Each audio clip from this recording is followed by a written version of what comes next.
thoroughbred is born to a life of speed. 3 years ago, 32,000 new foals took their first unsteady steps. Countless dreams were born with every one.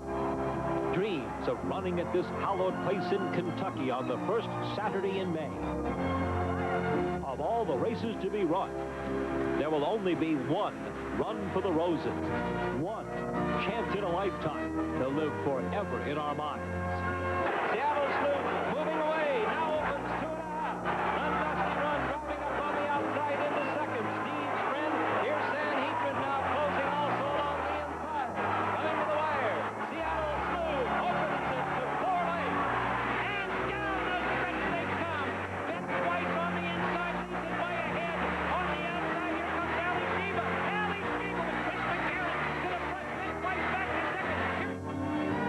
The life of one 3-year-old thoroughbred, and all those whose lives touch his will change forever. Today at the Kentucky Derby.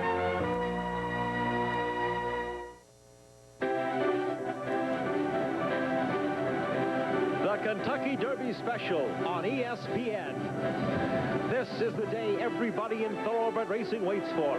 All their lives, the men and women involved in the sport of kings work for this day, and they dream about this moment, about being here at Churchill Downs on the first Saturday in May, on the day they run the Kentucky Derby. The 123rd Kentucky Derby, set for 5:32 Eastern this afternoon, and the weather will be a factor. Temperature, cold, 53 degrees, mostly cloudy. Winds north 15, sometimes gusting higher than that, but we do have a fast racetrack. And hello again, everyone. I'm Chris Lincoln, across America, around the world. Welcome on ESPN to our Kentucky Derby Special. We will have live for you the 4th, 5th, and 6th races on the card. The Kentucky Derby is the 8th race this afternoon. Thanks for inviting us into your Kentucky Derby Day party. Let's start right away by giving you the latest odds here at Churchill Downs. On the 123rd Run for the Roses, see if you can find your favorite here. Nick Zito's entry, Jack Flash, Shammy Davis at 16. Crypto Star getting support at 4. There's Captain Budget. Right now, he is the favorite for the Kentucky Derby at 3-1, right in front of Silver Charm, who is at 7-2.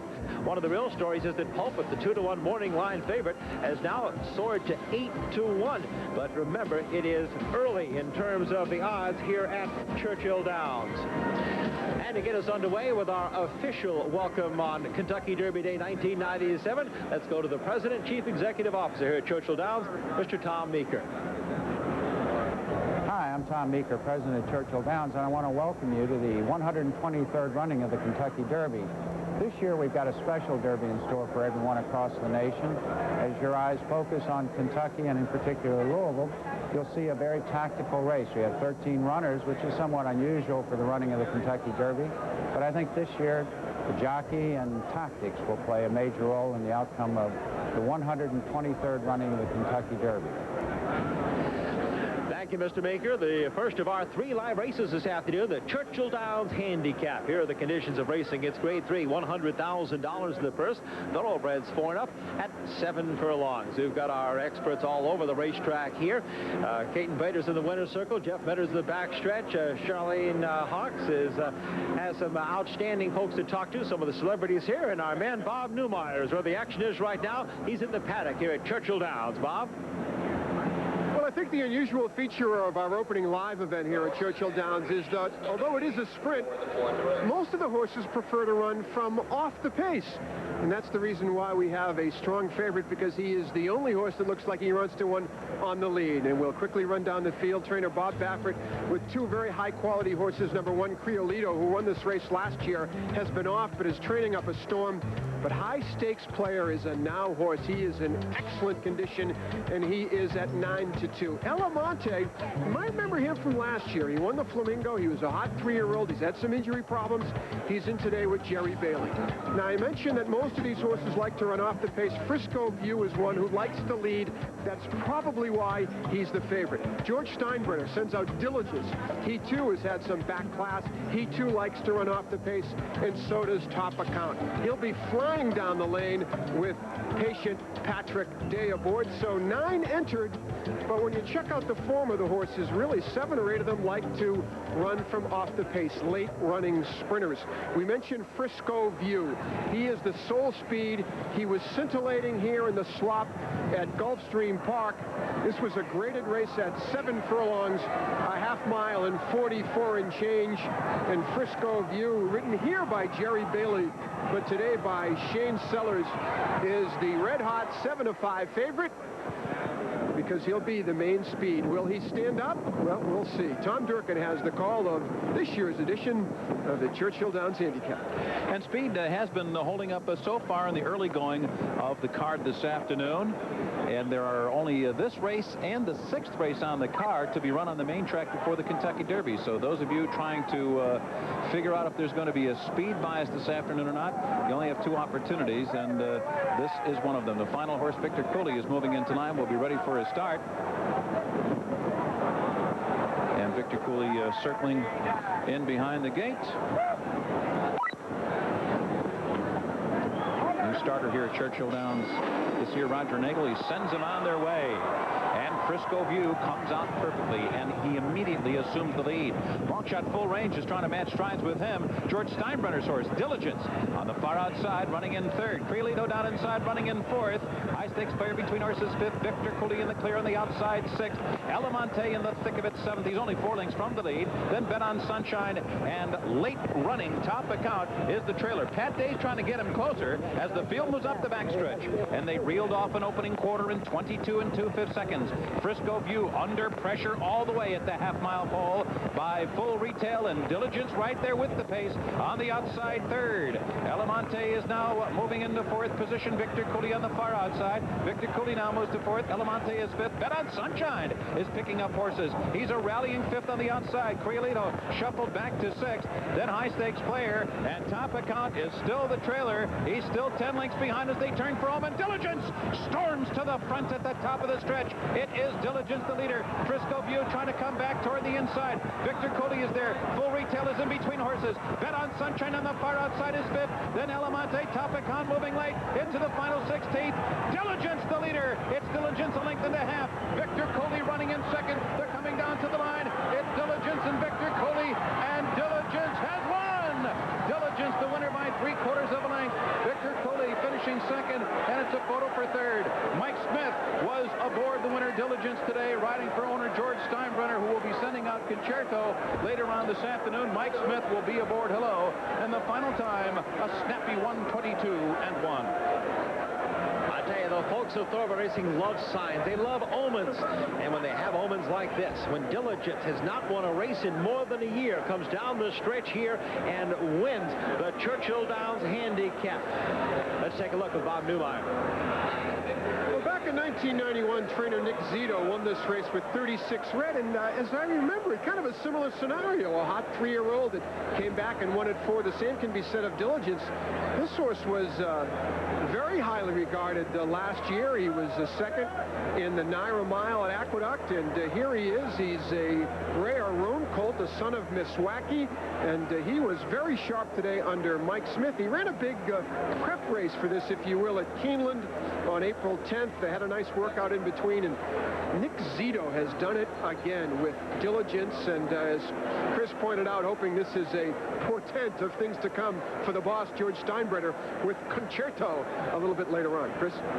I bet that's on his mind, Bob, along with trainer Nick Zito. Diligence comes back to the winner's circle, and we'll be coming back with him for the Churchill Downs Grade 3 recap. Glad you joined us here on our Kentucky Derby special on ESPN.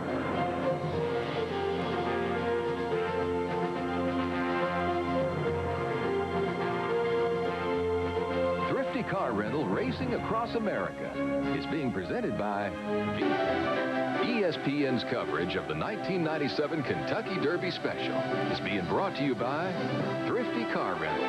Best of all, it's thrifty. By Visa. It's everywhere you want to be. By Western Pacific, with low-fare Boeing jet service to cities coast to coast. By Nicorette Gum. You can do it. Nicorette can help. By Claiborne Farm, where champions begin.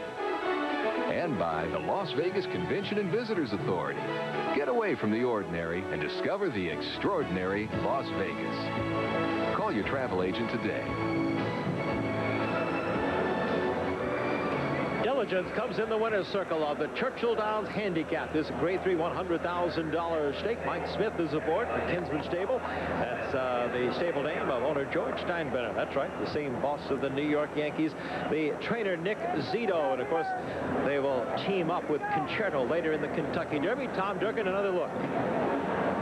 And we'll pick up the horses down the back. So see the last horse in your picture? That is Top Account. And look at Pat Day trying to get Top Account into the race. I think this is very telling because Day is a very patient jockey, as you know, and he likes to keep his horses reserved early. But he wanted to be closer today. I think that means he's going to, well, he reads the track as being speed favoring. Let's pick up the action as they continued into the stretch. There is a Frisco View toward the inside after running a half in 44 3. He's going to be out of it. And here is the eventual winner, that gray horse in the Kinsman Stable colors, Diligence. Diligence finishing 9th in last year's Kentucky Derby, beaten 10 lengths. He's a horse that can run in and out, and today he decided to be in, and he comes up with another big effort this afternoon. Let's go to Chris. George Steinbrenner, Diligence leaves the winner's circle. George will be hoping he can do the same thing in the infield at Churchill Downs with Concerto, and he teams up with John tomorrow later, along with Carlos Marquez. They will go to Charlene Hawks right now for her first interview over the VIP and celebrities in the Derby. Chris, I hope you caught the Academy of Country Music Awards show a couple of weeks ago. This man cleaned up. 5 awards, Album of the Year, Single of the Year. Oh, it was great. That must stand out for you. You're used to awards, but... It was very nice. Yeah, I was real happy that night. I won Album of the Year and Male Vocalist. Pretty exciting. Yes, it was. Now, George Strait music sales account for like 20% of the entire country music sales. Do you ever think about that? Oh, yes, it does. Is that right? That's right. Oh, I don't know. You don't keep tabs on that kind of stuff, huh? No, that's nice to hear. Feels good? Yeah, very good, Okay. yeah. I think you're, or I have heard that you are thinking of taking time off from your tour to follow your son on the rodeo. Well, I have taken some time off this year. I haven't been working all that much, but yeah, we've been going to doing some youth rodeos and stuff like that, and it's been real fun. Yeah, he's doing good. You are a horse enthusiast. Yes. Quarter horses, thoroughbreds, anything. What do you think so far this year at Derby? Well, my pick, I think, is Crypto Star right now. I think I'm going to go with Pat Day. Good choice. Pat Day, Crypto Star. Yeah. Pat Day can do no wrong. Well, he's a great jockey, you know, and a really good guy, and I won with him before on Lily T, and so I'm looking forward to him winning today. Good. Yeah. Well, good luck to you. Thanks for joining us today. Good luck to you today. Chris? All right, thank you much, Charlene. Everybody's taking pictures here, getting their Derby memories, and some Derby memories have been made here in the Churchill Downs Handicap in the winner's circle. That's where Caton Brader is. Well, 1 year ago today, Chris, we saw this horse on the racetrack in the Kentucky Derby. A mile and a quarter, maybe not up his alley, but 7/8 of a mile, Nick. Absolutely perfect. Oh, that was wonderful, Caitlin. I tell you, I've been waiting for this horse to win a race, and what perfect timing to win on Derby Day. I can't tell you how happy I am. Well, timing had everything to do with it. Mike Smith, tell us about your trip. Well, I just rode the horse to Nick's instructions. He told me there wasn't a whole lot of speed in here other than Frisco View. He said, go ahead and take the race to him, and I believe this colt really fired for you today, and he sure did. We're taking a look at it at the top of the stretch. He was a little bit outside, but that seemed to be where he did his best running. That's exactly where Nick wanted me to. He said, keep him outside. Last time I tried to be smart and cut the corner on him, and he really hesitated down in there. Today, said Nick told me, he said, you're out there, keep him out there. So I followed instructions. It worked great. A winning combination here with Mike Smith and Nick Zito, but you're going to be on opposite sides of the fence in a little while in the Kentucky Derby. Mike, you're riding a horse for the very first time. Hello. What do you know about him? Well, I've talked to Chris a whole lot, Mr. McAnally. I got on the cold day before yesterday. Went around the racetrack, and I mean, I feel much better about him after I've been on him. So I'm looking for a big race for him today. Well, Nick will go after you with 2 horses in Chammy Davis and Jack Flash. Tells us it's going to be the 1-2 approach, 1 speed horse, 1 closer. Well, you know, Chammy Davis does have some speed, Caitlin, and it'd be a good idea to keep an eye on the race anyway. So it might be to his advantage. And of course, Jack Flash comes from off the pace, and we're not going to change any tactics today. And I think they'll both run very well. Well, 2 strong opponents a little later on, but for the meantime, good teammates. Chris? Nick Zito, winner of the Derby in 1991, 1994. Mike Smith looking for his first roses. All through the tulips. Let's give you the prices for the Churchill Downs Handicap. It's official. And look at that nice return. Oh, the boss is smiling now. Diligence, 22, 29, 80, and 680. Victor Cooley was second. And Concerto from Bobby Baffert's barn got the show spot. Nice exacta, $198.80 for $2, and $122 and $1 for for the time. We'll be returning with a special guest and then an update on our Kentucky Derby favorite for 1997. At least he was when the morning line came out, Pulpit. Spires of Churchill Downs, a thrifty car rental racing across America, presented by Visa. Welcomes you back to our Kentucky Derby special. Let's wrap up our Churchill Downs handicap you saw just moments ago live. Here are the Wittenauer splits for the race. And run in good order here, 22-2. You speed handicappers, keep an eye on this for the Derby. 44-3, 109, 122-1. And our Derby coverage extends all the way to Monday night on ESPN. Outside the Lines takes you inside the Kentucky Derby. A 1-hour look at the Derby at 10:30 Eastern Time on Monday. Head back down now to Bob Newmeyer in the Paddock. It's fair to say we live in a fickle, what have you done for me lately kind of world, and I think the story of Pulpit is a perfect case in point. With me is his trainer, Frank Brothers. Prior to the Florida Derby, he was 2-5 on the board. He was viewed as the greatest 3-year-old since Secretariat. Frank, you lose one race, you come back and win the Bluegrass, and they insult you by putting up 8-1 as the opening salvo of money on Pulpit. How do you explain this? Well, they don't really insult me. It's a very competitive field, and I was really surprised he'd be the favorite. I thought he would be one of the favorites, but we're just hoping for a good race out of him, but I'm not worried about the odds. But he's 2-1 morning line. It suggests to some that there's something wrong with this horse, that something has gone awry. From 2-1 to 3 or 4, okay, but 8-1, is he okay? Is there anything wrong physically with this horse at this hour? We've been very happy with him all along. He's trained well here in Kentucky, and we're ready to run. All right, much has been made about his demeanor, nervous Nelly type. What do you as a trainer, Frank, try to do, if anything, to calm him down, to relax, to go about his business in a more professional manner?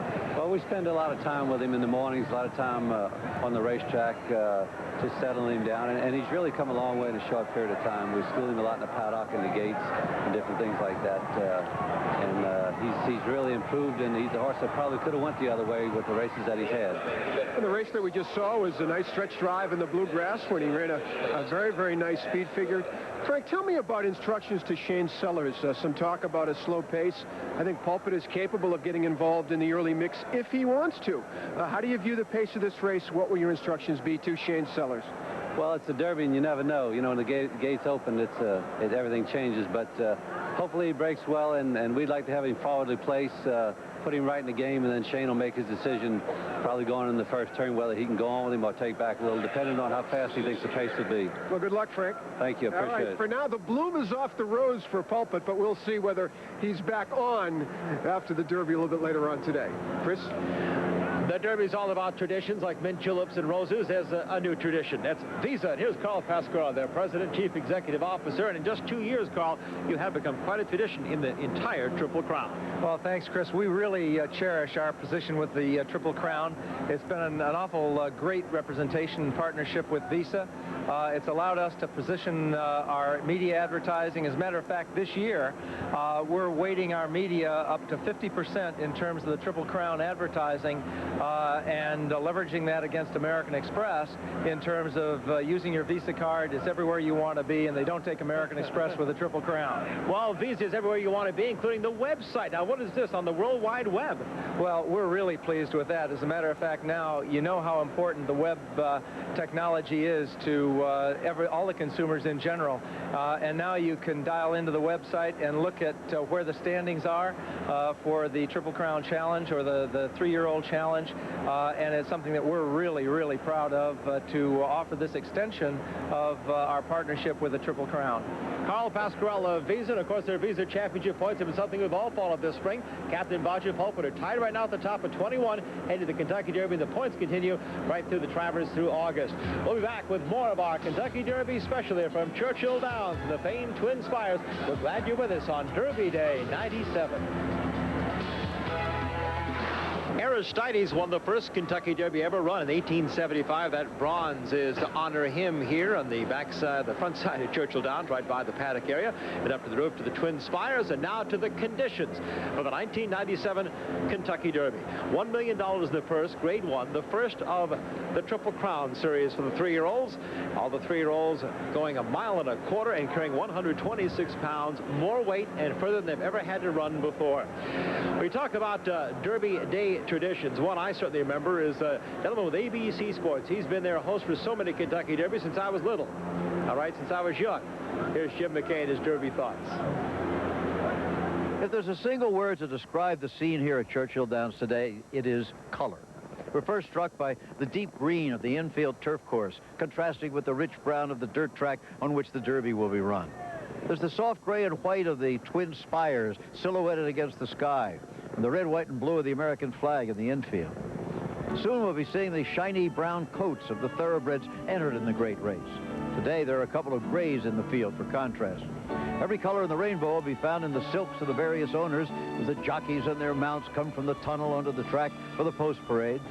There's the color of the ladies' hats and clothes in the luxury suites, and the pink skin of the sunbird youngsters in the infield. But one color is the most sought after of all, red. The red of the roses that make up the blanket, that blanket of roses that will go to the winner of the 123rd Kentucky Derby. And there is Jim McKay as he prepares for the ABC telecast at 4:30. I don't think he's ever going to retire. ABC Sports brings you exclusive coverage of the 1997 Kentucky Derby, 4:30 to 6 Eastern on ABC Sports. Well, you've heard his voice now. Let's get a chance to meet him. Tom Durkin, one of America's great race callers. We're getting ready for the Kentucky Derby. And Mr. Durkin, of course, the big story is no favorite has won this race since 1979. I'm begging you, please, enough with this. No favorite hasn't won the Derby since 19. I'm begging you, please don't say it anymore. Spectacular bet. Okay, fine. Winning colors, okay, wins the Kentucky Derby.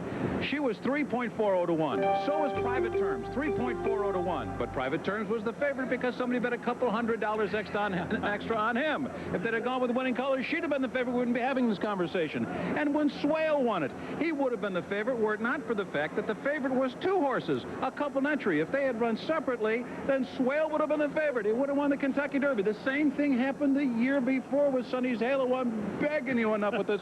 And if you took that advice and didn't bet on the favorite during the 70s, you'd have lost 6 times. 1979, the last time a Derby favorite won. Let's take a look at the field for the 1997 Run for the Roses here. Jack Flash, number 1, will break from 9. One of 2 horses trained by Nick Zito. Good connections here with the Craig Perrette riding. He, of course, won the Derby with Unbridled back in 90. If you bet Nick, you get 2. Shammy Davis, 1A, breaks right beside him at 10. Shammy Davis, probably the weaker half of the entry. If we do get some more rain prior to Derby time, it'll move him up. Here's Crypto Star on the rail with Pat Day. Stretch Runner won the Arkansas and Louisiana Derbies. He comes from way out of it. And a big plus here with Pat Day aboard. Number 3, Phantom on Tour. Big, good-looking chestnut horse, Chris, that Jerry Bailey will pick the mount up on. He opened up 3.5 in the Arkansas Derby, only to be nailed at the wire by Crypto Star. Here's the boss's horse, George Steinbrenner's Concerto. He'll be coming out at number 3. Better record than the Yankees this year. He's won 7 of 10, and he's won 5 in a row. His last race was a public workout. Captain Bodgett, right now, he is the favorite for the Derby. He'll come out of number 4. He might be the first favorite since 1979 to win. Rain or shine, you got to respect him. Big win in the Woods, big win, of course, in the Florida Derby. California's Silver Charm, number 6. Everybody's wise guy horse. He's getting a lot of action here. Trained by Bob Baffert, who lost by that much last year. Celtic Warrior, number 7, a long price. Hasn't been on the board in 4 starts this year. Soundly defeated by everybody. Pulpit, Crypto Star, Silver Charm. There is Pulpit. He was made in the morning line, favorite from Claiborne. Burst on the scene sensationally January 11th, immediately tabbed as a classic contender. He wowed them in the Fountain of Youth and the Bluegrass, but in between he lost to Captain Bodgett. Ron McElhay brings us the Irish bred Hello. Yeah, a pint-sized colt bred in Ireland where they know about pints, but he does pack a powerful late punch. Number 10, Deeds Not Words for D. Wayne Lucas. And here you're going to be betting on D. Wayne Lucas and not Deeds Not Words. He just does not have the Derby caliber qualifications. Number 11, and out of the sub-12 post, Crimson Classic. The New York Lottery used to have an ad campaign. All you need is $1 and a dream. Well, here all you need is $30,000. And at the far outside, the Santa Anita Derby winner, Freehouse. He loves to win, but nobody wants to bet on him. He won the San Felipe 10 to 1, came right back and beat Silver Charm again at 7 to 1 in the Santa Anita Derby. Here's how they're betting the Kentucky Derby right now. The odds presented by Las Vegas. Yeah, Jack Flash and Shammy Davis. These odds really haven't changed that much over the past 2 hours, Chris. Captain Bodgett budget right now is the favorite. Silver Charm is the second choice. We'll take a look at the second page and find that Pulpit, amazingly, is 8-1. I guess nobody wanted to bet on the favorite because no favorites won since 1979, and so consequently, nobody's betting on Pulpit. He's 8-1. I can't believe he'll be that at post time. I don't care who the favorite is this year. I'm not betting on him. Let's go now to the backstretch, and our first try to take a look with Jeff Better, see what he has going back there. Jeff? Thanks, Chris. I'm with Danny Hutt, the trainer of Celtic Warrior. He's a hometown boy, born and raised right here in Louisville. I guess that makes saddling a starter in the Derby all that more special. Well, I'm sure it's a special event anyway. I mean, it's just awesome looking over there and thinking about what's getting ready to come up. And I've been coming to this for the last 35 years, and it's awful special to me. Celtic Warrior's a long shot. What's going to have to happen for you to win? He'll be laying back. He'll probably be close to last. He's going to have to save some ground, make a little run at the 3/8 pole, and then hopefully we can start passing horses in the stretch. And it's just a question of how many we can pass. Well, you grew up here and you know what the flavors of the Derby is like. If you were based in California, would you have brought Celtic Warrior in for the Derby? I don't know. That's a good question. Part of the reason that we did decide to run here is because we're based here, not necessarily because we just wanted to run in the Derby, but when you have to leave your home base and ship, you are taking a little bit the worst of it. But there's a possibility, but probably not. Good luck to you today. Not only is he the trainer, he's also part owner, and he's hoping to give the Louisville fans something to cheer about today. He is a hometown favorite, that's for sure. Here's for the ultimate Derby hats, and the ladies are holding on because the wind is gusting up to 25 miles an hour, and there's even a cheese head left over from the Super Bowl. We'll be right back with Dr. Dosage. ESPN and ESPN2's expanded coverage of the Kentucky Derby will continue on ESPN2 right after the Run for the Roses. Join us at 6 o'clock Eastern tonight over on the Deuce. We'll have an hour wrap-up show for you. Now, if you've even casually followed the Kentucky Derby and all the stories throughout the spring, you've probably heard the term dosage. What is it? Well, it's a very complicated mathematical formula. I mean, it is complex. Well, let's try to teach you about dosage. You're about to go to school.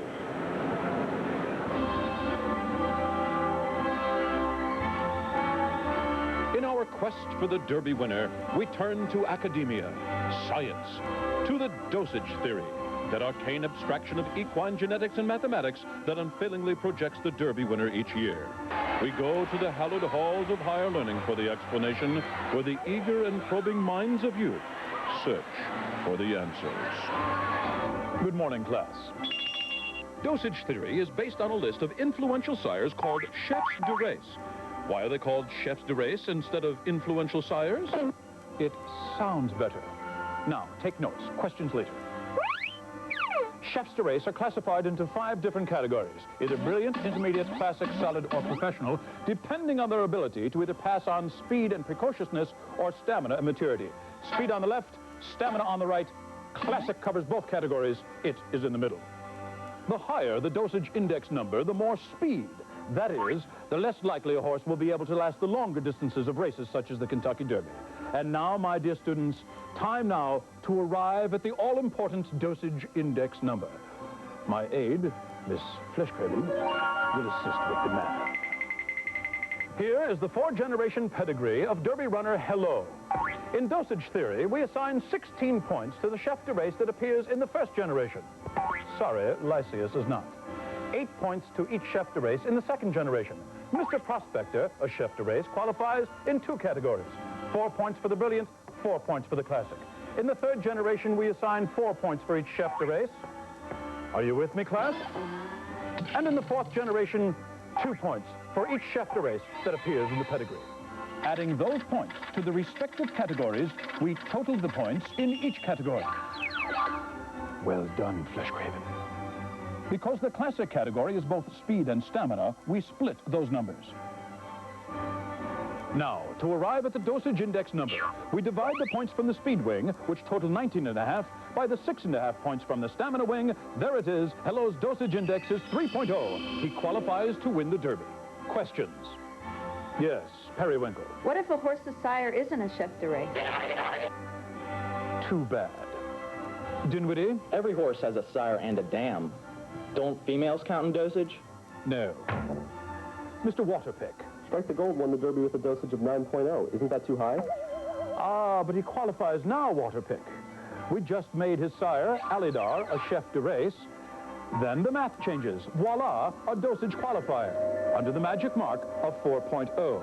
What did his trainer Nick Zito think? Think it's voodoo, think it's witchcraft. He said it was a statistical anomaly. Does dosage work as well for the Preakness and the Belmont? No. That's all the time for today. Your assignment is to pick the winner of the Kentucky Derby using the dosage theory. Class dismissed. And so we leave the ivy-covered institute well assured of yet another Derby winner. Genetics. Mathematics. Dosage.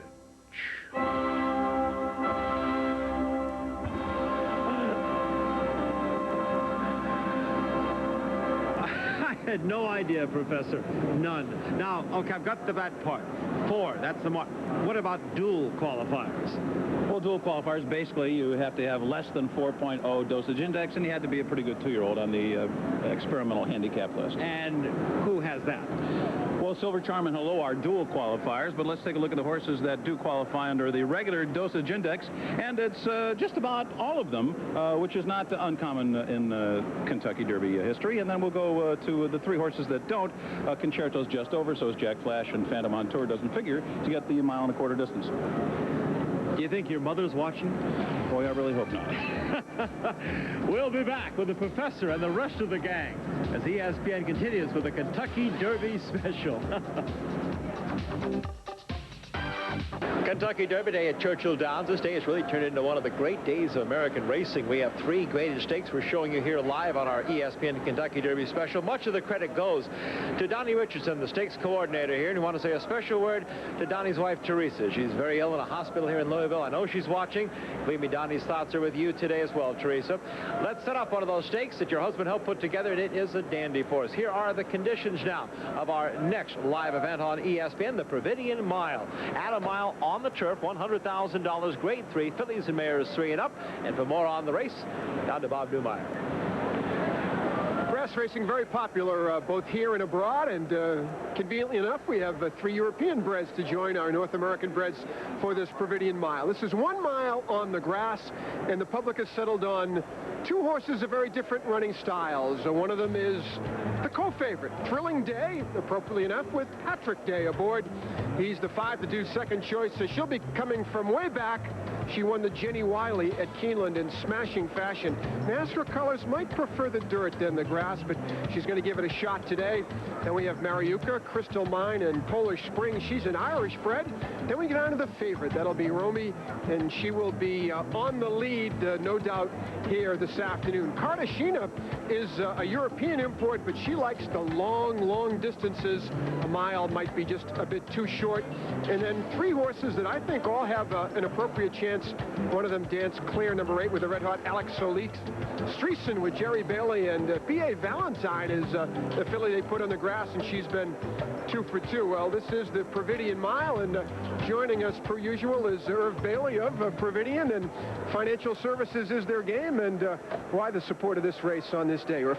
Well, when the eyes of the world are on Louisville, Kentucky, this is the time to be a sponsor of a race, and it's great to be part of it. Now, I know over the years, Irv, and I'm not just blowing smoke here, you're in the financial services business. You have been uncanny about picking the winner of this race and lining the pockets of some of our viewers who follow your touts over the years. You're a specialist on this race. Who's it going to be this year? I'll share my secret with you. 5 out of the last 6 years, the winner of the Jenny Wiley has won this race. I think it's going to happen again.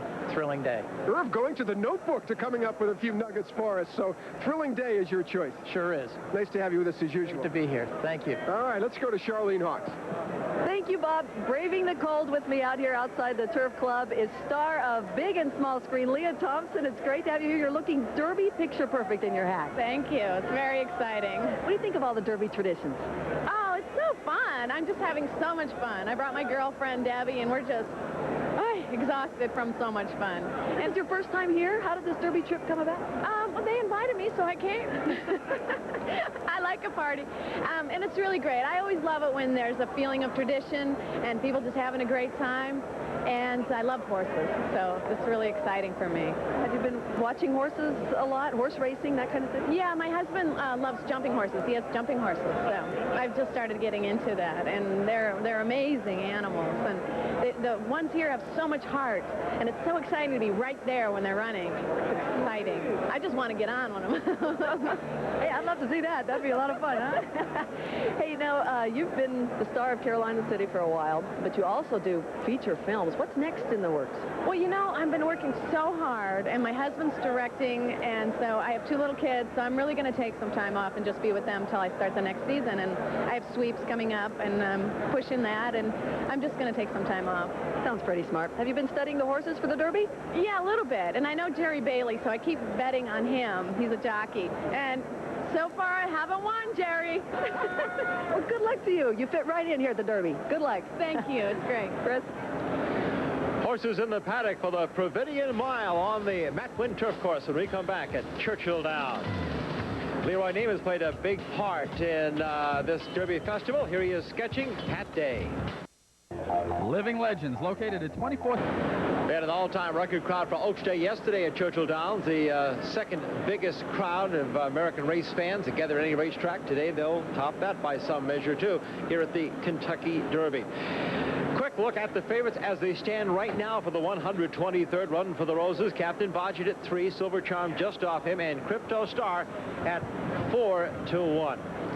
Well, the Kentucky Derby is certainly all about dreams. Anybody in this sport, that's the ultimate dream. Bobby Baffert, a trainer before of quarter horse champions, came to the Derby for the first time last year, and his first Derby experience was both a dream and a nightmare.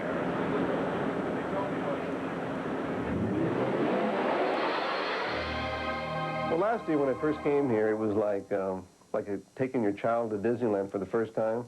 I was pretty excited about it. It's Cavalier on the inside and Grindstone on the outside. McCarran and Bailey. Here's the finish. Too tight to call.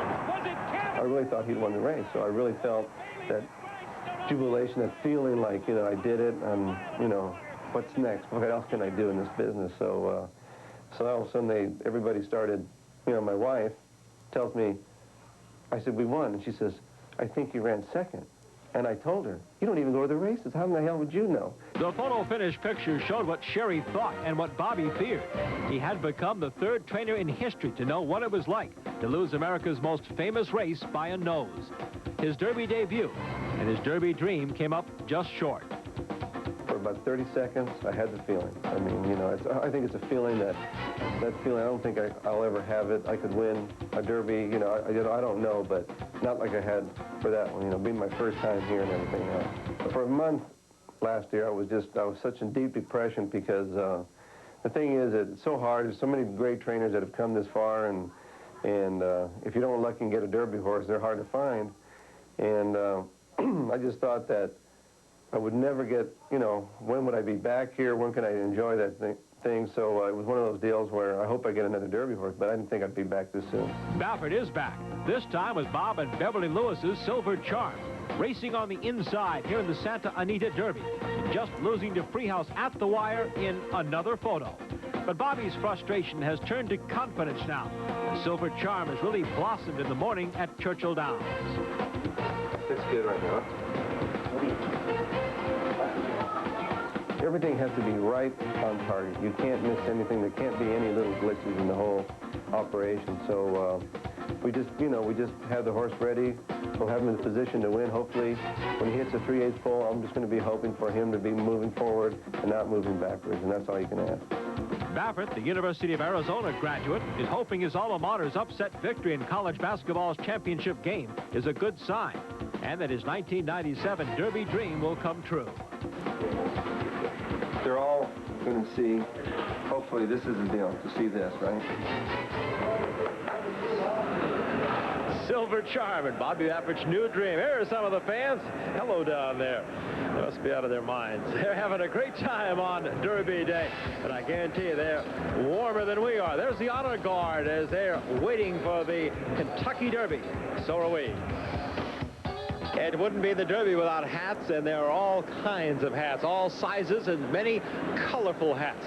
And no one has added more color to this Kentucky Derby 1997 than the internationally famed artist Leroy Neiman. He is the official artist of the Kentucky Derby. His artwork is everywhere, and Charlene Hawks earlier spent some time with Mr. Leroy Neiman at the Kentucky Derby Museum. For more than 3 decades, Leroy Neiman has carved quite a niche for himself in the world of sports as a master artist with a flair for capturing the main event. He's been a regular here at the Derby since 1962, but this is the first year he's been invited as the official artist. Brune Arledge spied me. I was sketching Pancho Gonzalez at the Garden, indoor tennis. And what are you doing? There was an explosion that took place. ABC, Wild World of Sports, and television. It was television that did it. And television's visual. It fit right into my program, you might say. And then I started doing things with ABC. They took me to the Olympics in Munich, and I started doing things. I had Bobby Fischer playing chess, and Billie Jean King playing with Bobby Riggs, and all those things. And then the fights. And Muhammad Ali came. I was with Ali his entire career, travel with him and that whole gang, Muslims and the circus. Everything I've ever been to has been like nuts. You know, it never lets up. Leroy's ability to capture the essence of any sporting event is what we tried to achieve here. And the ability to go into the paddock and see those people and get that feel. You feel like you're in the paddock with the horses and the owners. The official poster, Derby Day Paddock. You really used every color of the palette for this one. This is absolutely beautiful. Yeah, you can throw the works in here because it's a very colorful scene, emotionally and spiritually in every way. So you've got this particular thing like this guy here, that's kind of the English paddock walk. Oh, yes. With the wide stride. You see that? The English are always going someplace. And there you are. There I am. There's sketching. Leroy. And look at the ladies with the chapeau. Beautiful, perfect. It's a hard thing to do, but you did. First you got to get the hang of it, and then you got to measure up to it. Then you got to try to outdo it, which is always a failure. But then you come up with a painting. That's all. Well, congratulations. It's beautiful. Thank you. By the way, Derby Day Paddock is available. You can get a, well, let's see, a poster for $30, a serograph for $3,400, or, oh, good, a postcard for $1.50. As you take a look at the paddock and some of the color that Leroy Neiman captured so beautifully in his work, here are the odds for the Providian Mile coming up. Thrilling day with Pat Day at 5-2. NASCAR Colors a big price, and there you see some of your prices running down here. Polish Spring, Romeo also at 5-2, a co-favorite here. Streisand at 7. The Providian Mile is coming up on our Kentucky Derby special coverage here on ESPN. As you see, the horses parading to the post. And as we look at the board, it's right now 4 minutes to post, 4 minutes to the Providian Mile. You come right back. FedEx will come. We're back at the Kentucky Derby. A lady in the black hat there, that is Kelly Sellers, Shane Sellers' wife, who'll be riding Pulpit, who is the morning line favorite for the Kentucky Derby. So she's in her Derby finery. And there you see that Shane Sellers in this race will be on the 10-horse B.A. Valentine in the Providian Mile. They're just about to turn on the turf course. Let's get some thoughts before the race. Let's start with Bob Newmeyer. Well, the player's having a tough time distinguishing between the two favorites for the Providian Mile, and again, a contrast in running styles. Romy likes to run on the lead. Thrilling Day likes to run from off the tailgate. The Jenny Wiley at Keeneland 3 weeks ago, case in point. Romy on the lead with Francisco Torres to pretty lively fractions, 45 and change, but then out of the blue comes Pat Day. He's got the black cap and the purple and white stripes, and roaring off the tailgate at a spiffy 14-1 to pay $30 and win off by 2.5 lengths. But due to the allowance conditions of this race, she now must tack on a few pounds, and so the weights are more balanced. But this is a filly that you never quite know what to expect from. For example, about this time last year at Newmarket in Great Britain, she won a Grade 3 again at $20 and lit up the board. But then again, a couple of weeks later, she showed up at York and was 11th by 14 lengths. So will the real Thrilling Day please stand up? We'll find out shortly. Caton? Well, Bob, outside of the favorites, there's a few interesting horses. You have to look back in their form to see those that have handled softer turf courses in the past, and one of those is Dance Clear. She was a winner over a course listed good at Gulfstream Park against some very tough allowance competition, and she seemed to handle softer going very, very well. Her style to come from off the pace, and she's got a jockey, Alex Solis, who's been pretty hot these days. Bert Kessinger, a good trainer with turf runners. Chris? They're loading in the gate for the Providian Mile. Again, it's 1 mile on the turf, $100,000 in the purse. Field of 10 set to go. Great shot from inside the gate here. You're looking at right in there at Willie Martinez, who's been a hot rider here at Churchill Downs. In goes Crystal Mine with Robbie Alvarado aboard. Now to the top of the stands, and here's Tom Durkin to call the mile. And a field of 10 heading into the starting gate here. Bea Valentine and Shane Sellers, who will be riding pulpits in the main event this afternoon. Yet to load into the starting gate. As a matter of fact, who's coming onto the turf course right now, Bea Valentine, with a mind of her own this afternoon. Pretty good run into the turn here in the 1 mile distance on the turf here at Churchill Downs. A lot of rain here overnight. They have one of those sand-based turf courses here at Churchill Downs. It'll be interesting to see how they handle it with all the moisture in it. In the gate, and they're off. Bea Valentine comes out sharply. Rami's there. Down toward the inside, Mary Uka. In between those two, it's Polish Spring. Nobody's really over-anxious for the early lead. Closest to the rail, Mariuka with a short lead. 4 wide heading for the turn, Bea Valentine. Rami is right there in the thick of it in between horses. So is Polish Spring, who's 2 off the rail. Down toward the inside, Nasper Colors saving ground in 5th position. Streisand moves up 3 wide, 6th. In between horses, Crystal Mine is running in 7th. Thrilling Day is reserved toward the inside, about 6 lengths from the lead. And to her outside, Dance Clear. Karadashina is the early trailer as they make their way into the backstretch. The opening quarter was most of it into the wind in 24 seconds flat. Now with the wind at their backs, it's Mariuka the leader. 3/4 of a length. Polish Spring keeping her company all the way. Romy keeping pace. 3 wide heading for the far turn. Nasper Collars on the fence running in 4th. Streisand kept close to the pace there by Jerry Bailey. Only 3 lengths from the lead with about 3 furlongs to go. Then it's Dance Clear toward the inside, running in 6th position. Bea Valentine on the far outside. Thrilling Day still 9 lengths to make up as the field rounds the far turn. Romy going head-to-head with Mariuka. Mariuka on the inside and the Calumet Farm Colors in front by a head. Romy on the outside. Nasper Colors has an opening on the inside to run through. If she has the run, she's 3rd as they come down to the final furlong. Streisand is 4th, Dance Clear and Bea Valentine into the final furlong. Romy is full out on the lead. Bea Valentine storming down the center of the course. Nasper Colors in tight. Streisand's right there. Bea Valentine taking the lead and pouring it on in the final furlong. And the big filly wins by 3. Streisand finishing 2nd. Rami was 3rd. And it was Shane Sellers aboard the winner here. Bea Valentine. The final time, 1:36.4. Bea Valentine has now won 4 of 5 starts this year, coming off a 4.5 length victory at Keeneland. We're going to take another look here with Bob Newmeyer. Well, look at the yellow cap and Shane Sellers about, well, 5 or 6 horses off the hedge. And this filly and a daughter of Appalachia, boy, they entered her in the grass about 2 runs back, and whammo, bingo, bango, bongo, win, win, win for Bea Valentine, and she draws clear off the pace to win by what looks like about 3 lengths. We mentioned co-favorite Thrilling Day and her fickle nature, not interested this afternoon. We do have a photo for the place position, and we're going to take a look and go under the microscope and take a look to see which filly's nostril is on the wire for the all-important 2nd spot in the exacta and trifecta wagering here at Churchill Downs. But the winner clearly is Bea Valentine, trained by Dale Romans and ridden by Shane Sellers. And let's see if we can get another good look at this undefeated filly on the grass. Boy, you never know when you place a horse on the lawn The pedigree sometimes says yes. Sometimes handicappers like to look at a big pancake foot that they like the grass, but until they're on it, you never really know. But we know one thing now, Chris Lincoln, B.A. Valentine loves the lawn. Chris? She made that quite clear, Bob, as she makes her stakes debut, and what an impressive one it was. Her 4th victory in a row. B.A. Valentine under Shane Sellers, heading to the wire. And next to the winner's circle in the Providian Mile, we'll meet her there.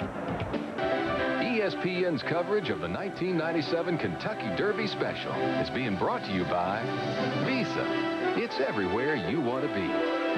By Brewery Fresh Budweiser, who reminds you fresh beer tastes better. By Priority Mail from the U.S. Postal Service, when your priority is fast delivery for less. By Gateway 2000 Personal Computers, Factory Direct. And by Wittnauer Watches, the perfect balance of hand craftsmanship and advanced technology. Wittnauer, the watchmaker's watch.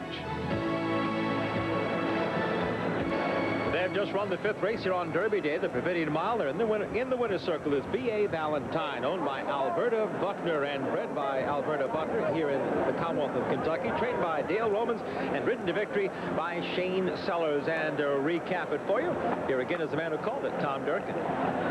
They set the first quarter into the win in 24 flat, and with the winds at their backs, the second quarter went a little faster in 23-1. Here's Rami and Mariuka turning for home. In the yellow colors toward the back of your screen, out of the picture at this juncture, will be the eventual winner, B.A. Valentine. There she is in those distinctive yellow colors. And Sellers had her on the outside most of the way, and you'll frequently see this with real big, long striding horses, which, of course, B.A. Valentine is. When they get down inside and have to steady, it takes them a lot longer to get on track. But once she gets on track, she's in the clear, and this very big filly goes on to a very big victory. Chris. It is official. Let's give you the payoffs here at Churchill Downs as B.A. Valentine goes back for her reward. I'm sure nice little oats, maybe a little molasses to help her out there. Nice victory and a nice price, $23.80, $10 and $5, Streisand $8.60 and $5, and Romy, one of the co-favorites, at $3.40, $201 exacta, $136 and $4 for the mile on the grass here. Our Wittnauer split times now for the mile, 24 for the quarter, 47 and 1 for the half, and they finished up in 1:36 and 4. One of the most famous farms in the Commonwealth of Kentucky, of course, Claiborne Farm in Paris, Kentucky. They have produced some great Derby memories, but their favorite of all time is 1984 and their great runner, Swale.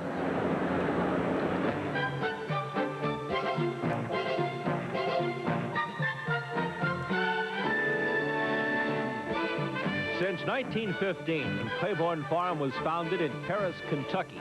Winning the Kentucky Derby was always the ultimate goal. That goal was finally realized in the spring of 1984 with a colt named Swale. Even though he won the Florida Derby, the experts said Claiborne's homebred colt could not beat the filly Althea, trained by D. Wayne Lucas. The farm's Hall of Fame trainer Woody Stevens had other ideas. Well, I just thought he had to win. When he came into Paddock, I said, if he just relax his horse and ride him any way you think you should. And I'd love to see him force the pace to the 5/16th and let him run from there home. I think you've got a real good horse. I never had any idea of him getting beat. I just thought he had to win. I knew no filly wasn't going to beat him. They're nearing the finish. It's all Swale. He's there by 4 lengths. Claiborne Farm's Kentucky Derby prayers were answered, along with Swale's jockey, Lafitte Finkai Jr. I never prayed to win a race.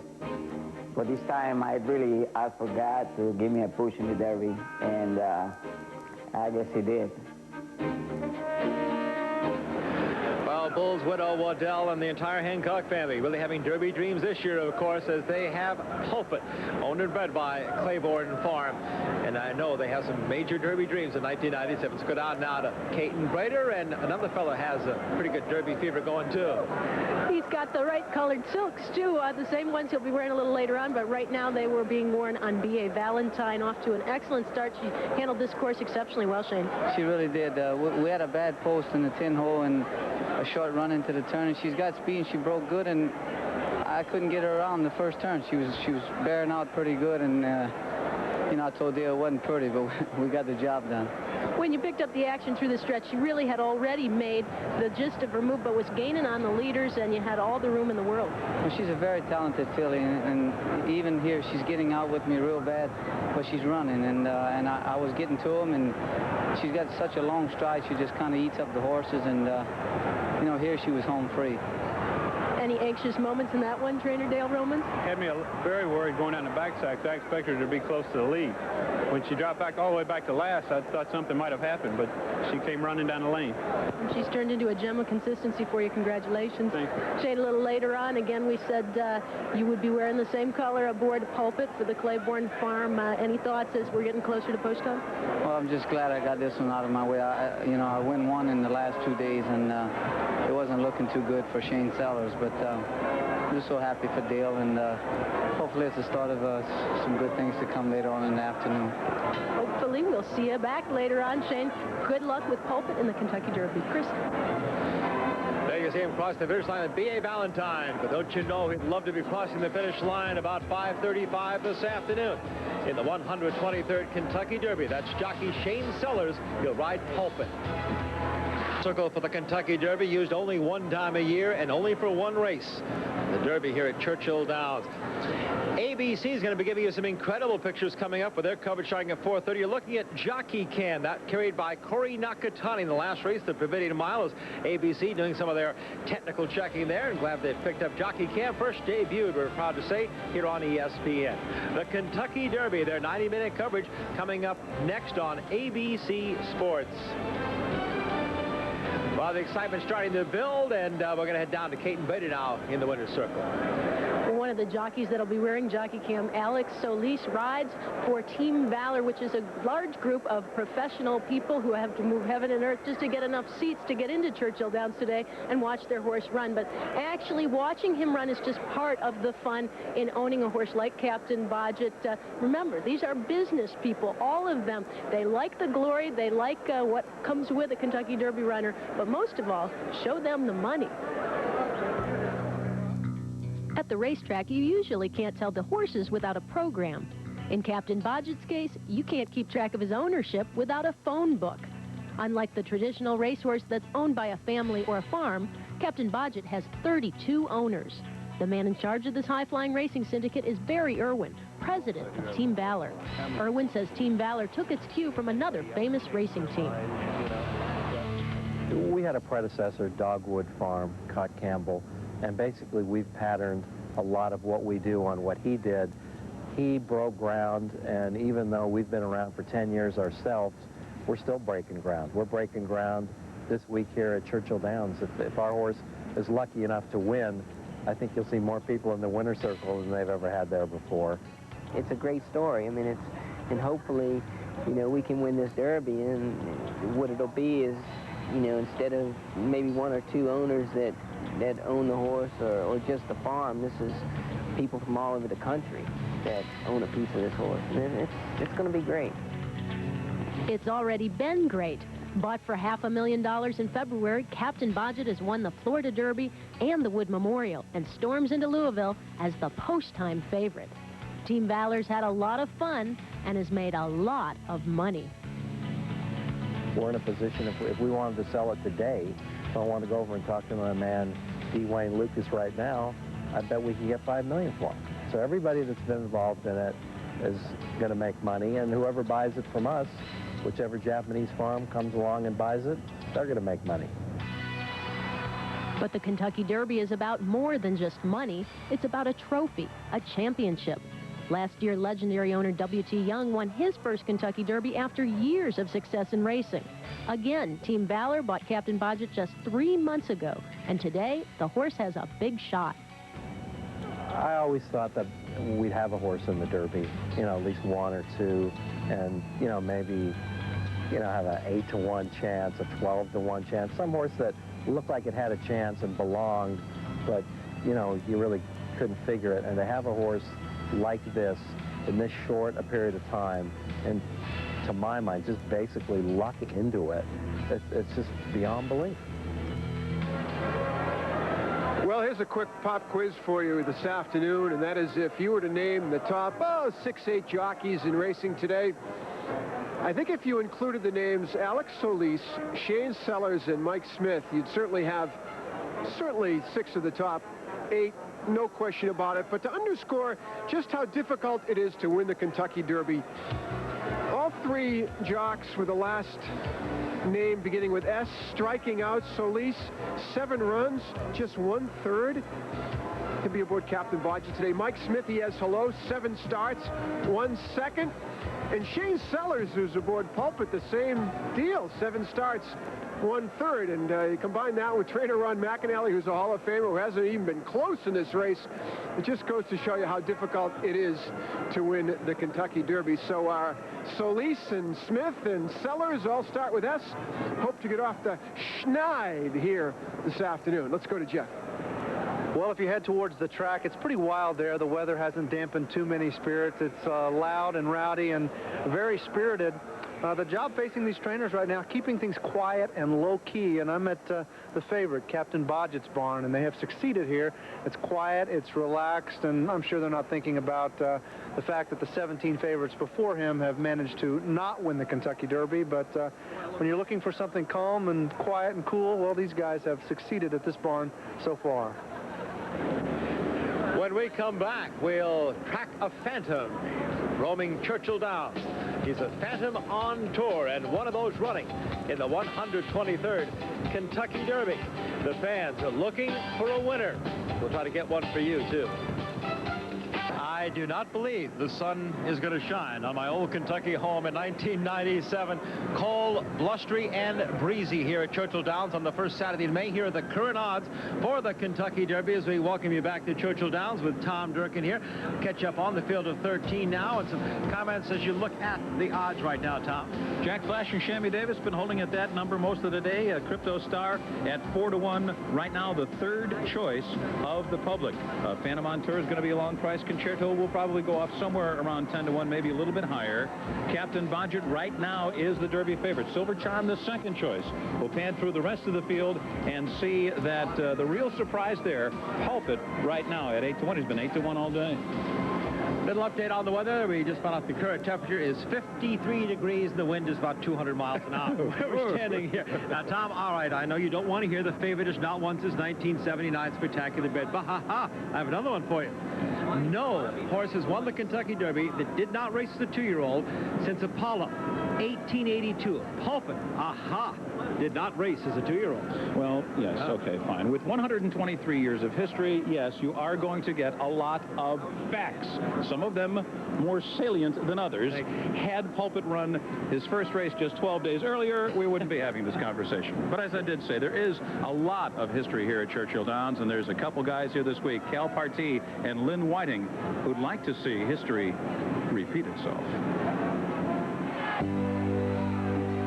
The 1992 Kentucky Derby, the year of Arazi, Pine Bluff, and a bay colt named Lil E.T. Hall of Famer Pat Day won the roses for trainer Lynn Whiting and Cal Partee, then just 82 years young. Now, 5 years later, Whiting and Partee are back for the big show. It's not the play about cats, but about Phantom on tour. With Mr. Partee's blessing, Whiting took the flashy Phantom on the same tour as Lil E.T. Lil E.T. At that point went on to the Jim Beam, which he won, and returned for the Arkansas Derby. Phantom on Tour races exclusively in Arkansas this winter, using the Southwest as a springboard to the Rebel, and then the Arkansas Derby leading us in here. Well, both these horses are very willing horses on the racetrack. They were nice horses to train, and they were very generous. Slightly aggressive, but that's not a bad trait in a horse. Believe it or not, Whiting shops for horses the way others shop for porcelain figurines, mop-o-matics, and cubic zirconia. You can wager at home and watch races around the country. And I saw this horse run. I liked the effort. I made some calls, and things just sort of worked out.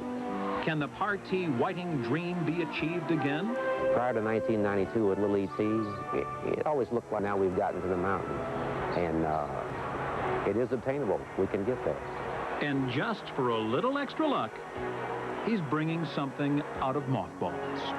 Unless my wife outvotes me, I'm going to use the jacket I won with Lou E.T. Well, he has a new rider, and he's with me, Jerry Bailey. First time on Phantom on Tour. This is getting old hat for you. First time mounts in Wemo in the winner's circle. What about Phantom on Tour today? Well, I think he's got some kind of a chance. I really do. He might have been the best horse in the Arkansas Derby. He was second, and I can remember a year ago that Grindstone was second in the Arkansas Derby and won here, so I think he's got a chance. I'm going to take you on a little stroll down memory lane. We call it Jerry's late pickup mounts, and we're going to go back to Hansel and the Jim Beam in 1991, first mount winner. How about a couple of Breeders' Cup winners, Jerry? How about Black Tie Affair?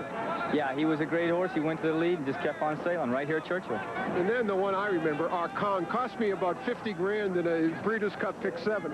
Nobody was more surprised than maybe me and you. Here's Grindstone in Louisiana Derby, another late pickup mount, and then we'll go to the Dubai World Cup in Singspiel.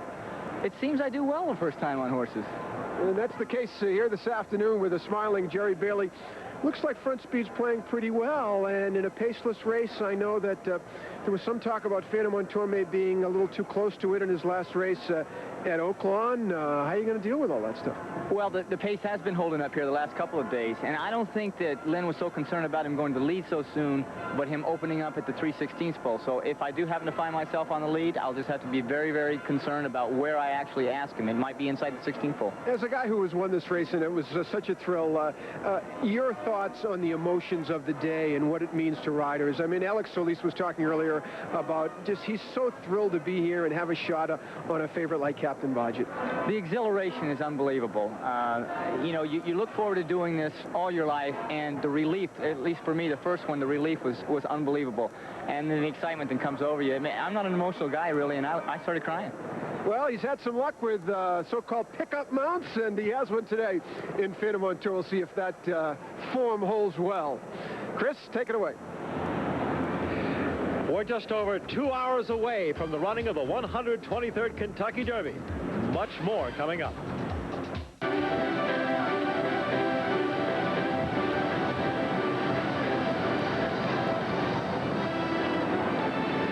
Churchill Downs on the first Saturday in May, and the stands, of course, packed full despite the cold and overcast day here today for the 123rd Run for the Roses. You can see people are bundled up.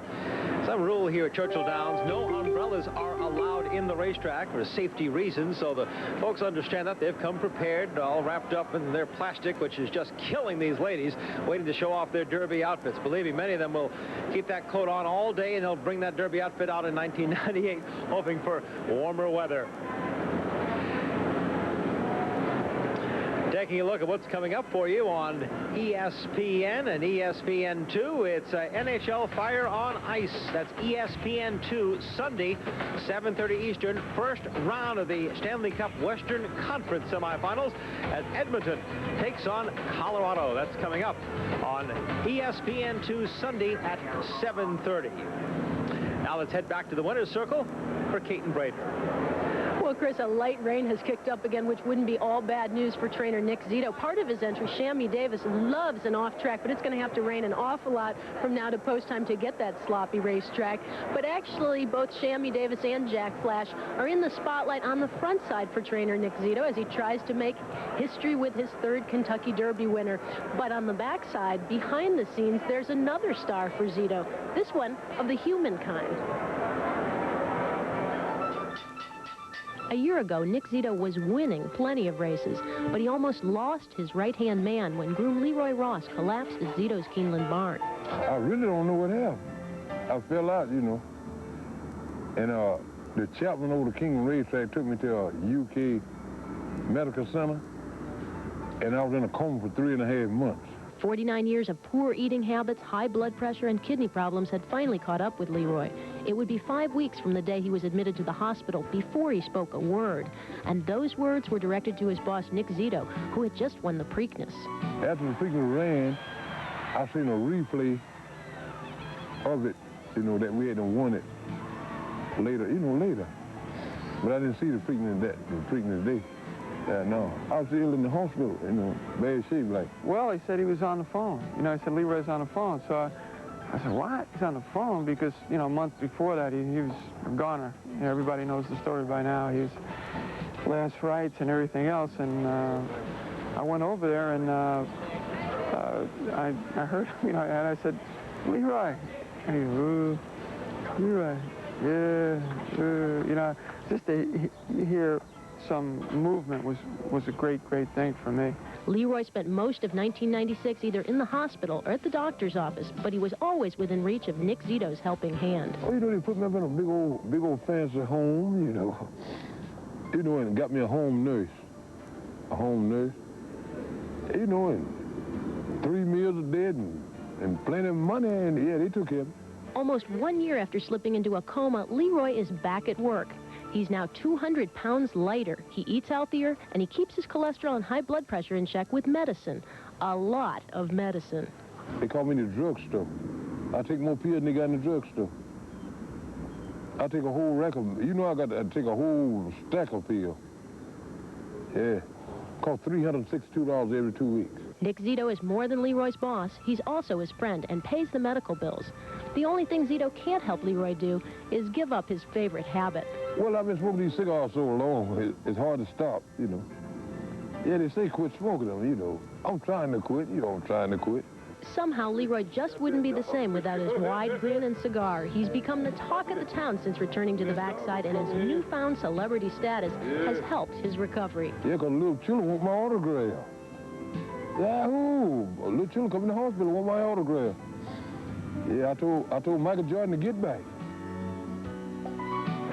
Leroy's got a great attitude. There's Nick Zito's barn. He sent out 2 Kentucky Derby winners out of that here at Churchill Downs.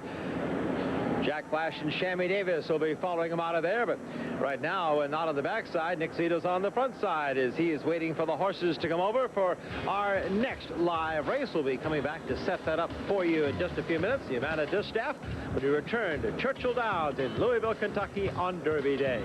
You don't see that very often on Derby Day at Churchill Downs. Empty seats. Well, trust me, it's because of the cold weather, but when it comes post time for the Derby, there won't be one seat open. Those are all sold out as usual. You know, we talked a lot about traditions here with the Kentucky Derby. One of the great traditions, certainly in the social scene, is Anita Madden's famed Derby Eve party at her historic Hamburg place in Lexington, Kentucky. Our colleague Kenny Rice was there partying last night under the tent. On the eve of the greatest 2 minutes in sports here in Lexington, they have another tradition.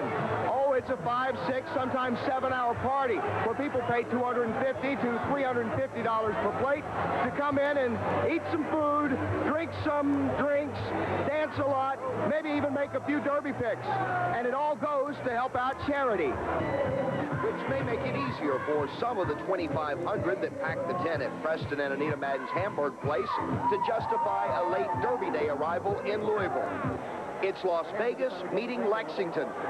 Circus Enterprises was the corporate sponsor for the second straight year. Circus Vice President Mike Sloan presented Anita Madden and her son Patrick with a check for $50,000 to benefit the Bluegrass Boys Ranch, a program designed to help junior high school boys from disadvantaged backgrounds reach their academic potential. Well, we've been friends of the Maddens for a number of years, and they asked us last year if we'd be willing to help them in underwriting this most worthwhile endeavor, and we said certainly. We love Kentucky, we love the Derby, and it's a great opportunity for us to get some exposure in Kentucky. I'd say this is close to a sure bet, huh? It's an absolute sure thing. And over the last 2 years, Circus has contributed $100,000, making it an odds-on pick that the Madden's Derby Eve party would be successful again. 1.5 hours of the party are broadcast live over a statewide network, with celebrities from the entertainment and sports world stopping by. And even though some may be entertaining thoughts of bigger things down the road, all they basically want to talk about is the Kentucky Derby. But Pulpit, I think, has a great shot, and I think all of Kentucky should be rooting for our own. And on Derby Eve at the Maddens, part of Kentucky's own includes Las Vegas and Circus. EM 7 Millionaires Row looks a bit empty today, but many of those may be waiting to get up from Lexington. That bar stays open at the Baden Party till about 5 a.m. Tom Durkin's type of party. Let's set up our next live event here for the Yuma Distaff. We'll get a chance to watch the fillies in action here, and it's going to be an event that'll be our last live one before we'll send you over towards ABC. Yuma Distaff conditions. It's a grade 3. It's fillies and mares 4 and up. It's $100,000 and 7 furlongs. The distance 7/8 of a mile. Importantly, it's a handicap, Chris, where the better horses carry more weight. Here's number 1, JJ's Dream, right now the second choice in the betting, and the second high weight at 117 pounds. Look for her to be running late. Special request owned by the chairman of the board here at Churchill Downs, Mr. Will Parrish, graceful minister. And clear mandate was scratched here. Number 5, Hidden Lake. She's running 3 grade 1 races in a row. She finds a little bit easier group here this afternoon and a little bit shorter distance to run with. Number 6, Gold Memory, going a bit longer from 5.5 furlongs up to 7. And here is the one to watch. Number 7, Capote Bell, the high weight. She was one of America's elite sprinters last year. She loves 7 furlongs. I love this filly. And she's coming off 2 losses, however, this year as a favorite. Full slow start for Capote Bell. And we'll complete the field on the right wicket. Nick Zito, the trainer, and Wayne Lucas, scratch number 9 and 10 to win. Wayne Lucas will send out the speedy Rakitabi with Jerry Bailey aboard. This is 7/8 of a mile on the main track. Tom, anything we can pick up for the Derby at 1 1/4 miles? Well, again, the thing to watch is the speed bias that the jockeys have been talking about. I don't know how pronounced it is, but they all seem to be talking about the fact that today, in particular, horses with that early lick are doing a little bit better. Now, who does that help? Who does that concern as we're a couple hours away from the Roses? Well, it would certainly concern stretch runners like Crypto Star, in particular, who comes from way out of it. Captain Bodgett comes from about the middle of the pack. Is not a plus for him. Interesting, and that's something to watch, of course. Everybody focusing towards the Derby. Charlene Hawks is ready to meet another celebrity. You guys are on the internet now. Did you know that? Thank you, Chris. We're just outside the Turf Club in the rain, and star movie critic Roger Ebert is with me. I sure appreciate this. Hey, listen, I'm glad to see this rain because the cameraman at the other interview told me if it rains, put your money on Celtic Warrior. He says, absolutely, absolutely. It's a 50-to-1 shot, but if it rains. Anything can happen. Well, I don't know. But for the next race, one of the horses has a trainer named Ebert. So I've already got $20 on that horse. There you go. Good. You're Golden something. Gold Memories, I think. Golden Memories. Very good. But maybe Metro Golden Memories. Who knows? Now, you started out your career as a sports writer, so have you been following horse racing?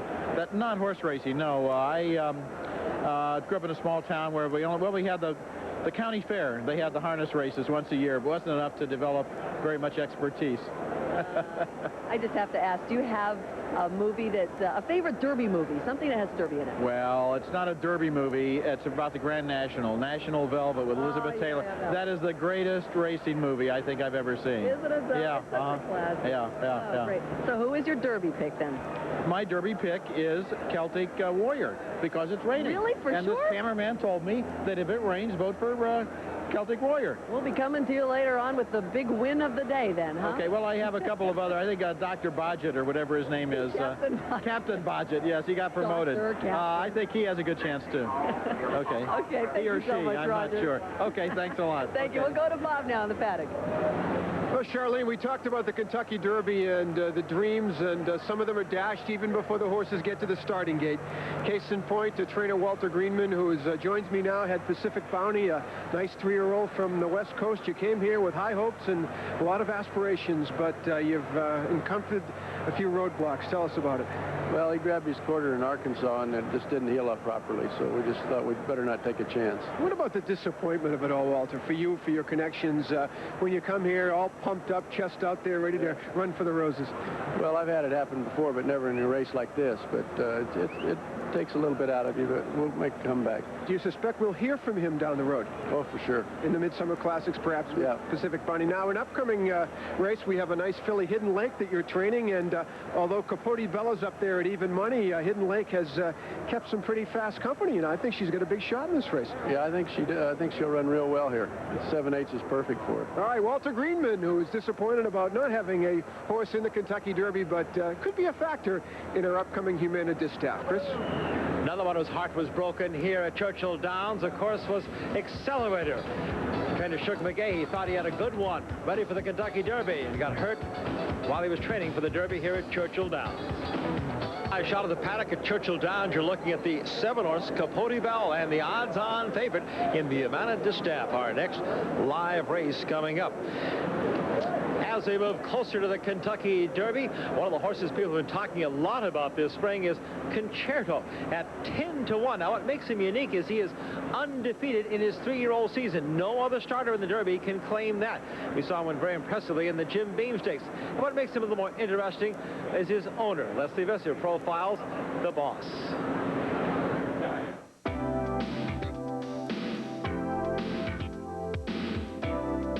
One of the contenders in the Derby, Concerto, is owned by a man who's used to the spotlight. George Steinbrenner experienced the thrill of victory when his New York Yankees won the World Series last October.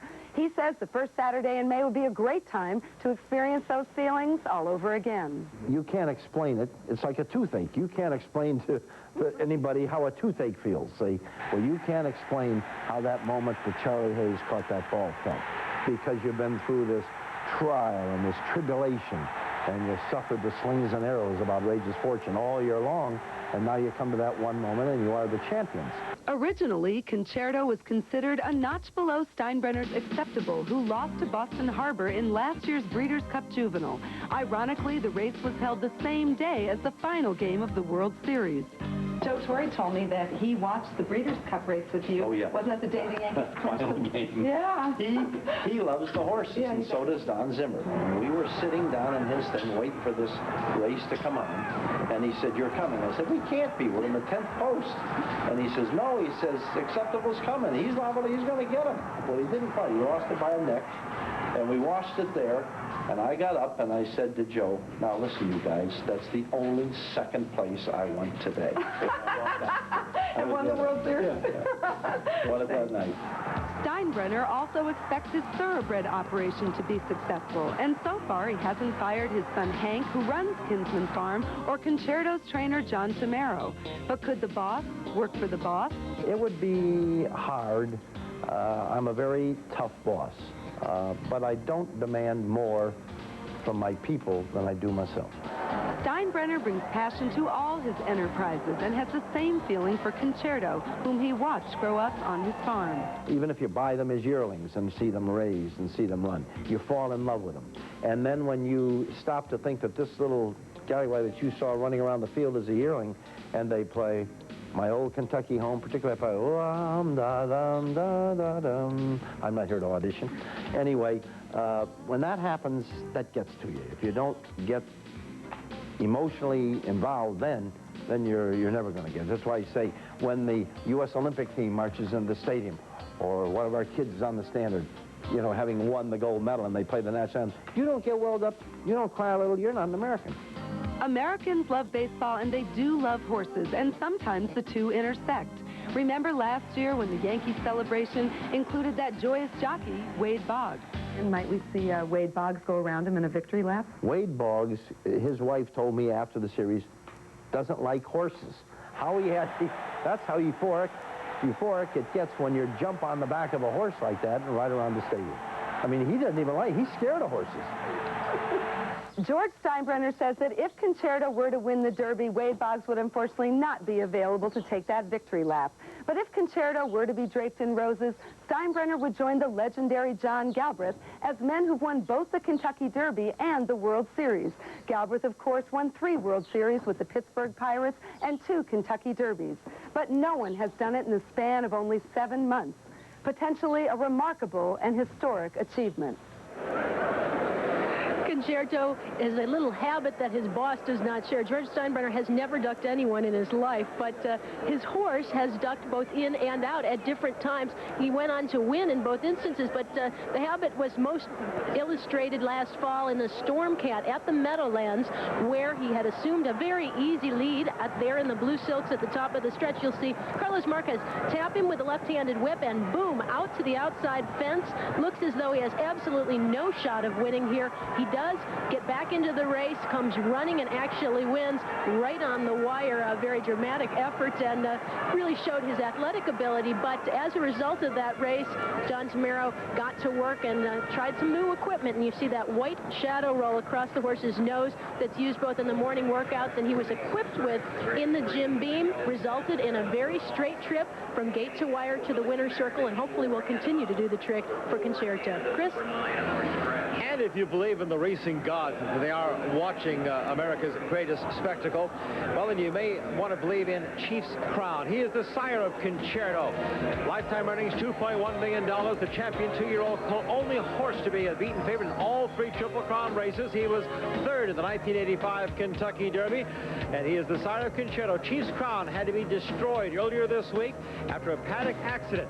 The great stallion is lost. Now his son runs today in the Derby. Staying in the paddock for the Yuma Distaff, and the rain has started to fall again here at Churchill Downs, adding to what has been a miserable day weather-wise here. Temperatures in the low 50s and wind blowing. Coming up on ESPN tomorrow, Sunday, 4 o'clock Eastern, it's Save Art Supermarket's 300 big NASCAR event from the Sears Point Raceway in Sonoma, California. 4-time defending champion Rusty Wallace leading the field Sunday, 4 o'clock. A different type of horsepower, Jeff. Well, I'm here at the barn of Captain Bodge with Gary Capuano, the trainer, and you have some history to overcome. Are you superstitious? Probably going to be the favorite, and of course you have the thing going back to the 1800s about horses that didn't race as a 2-year-old. Well, right now I guess he's a slight favorite, which you know, that's fine. That means that everybody thinks he's got a good chance, and you know, we'll see. He had pretty short workouts this week. What was the motivation behind that? Well, that's the pattern we've been training up until this point, and it's worked real good. I don't think there's any problem with being fit enough to go the 1.25 miles or getting the distance. It's just a matter of keeping him fresh and sharp to be ready for this big one. Well, good luck. Captain Bodgett, can he break the 17, really 18-year slide for the favorites? We'll find out now in just a matter of hours. And Gary Capuano, one of 5 first-time trainers in this year's Kentucky Derby. Well, the Sport of Kings is desperately trying to hold on to some of its great history. The trophy collection of Calumet Farms, who won 8 Kentucky Derbies, an all-time record. We learned more about this drive to save the trophies from Mr. Ted Bassett. Well, this is an urgent plea to help preserve one of racing's grand jewels. That is the world-renowned collection of Calumet trophies. Over 8 Kentucky Derby trophies, 7 Preakness trophies, 2 Triple Crowns, 5 Horses of the Year. And they've won stakes from New York to California and from Chicago to Miami. Nowhere in the world is there a collection of racing memorabilia as in the Calumet collection. And they're being subject to the mandates of the United States Bankruptcy Court, which they could possibly be dissolved and put up at public auction in order to satisfy creditors. And this would be a great tragedy and travesty for the industry to stand idly by and to let this happen. 5 minutes before we run the Yuma Distaff, and on the track, there you see the 6 Gold Memory along with JJ's Dream. The favorite remains the 7 Capote Bell. Thrifty Car Rental, racing across America, presented by Visa, welcomes you back, and hello to you on Derby Day 1997. Look at that, $1,200 outfit wrapped up in a $2 poncho. Well, that's the scene in 1997 here.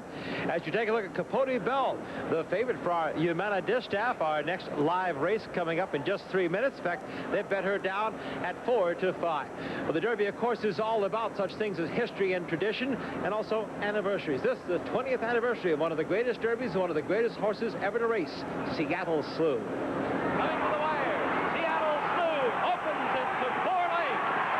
At the finish, it's going to be Seattle Slew, and he's going along easily. He wins it by... Dave, we've seen a filly come 1/5 of a second of breaking the track record.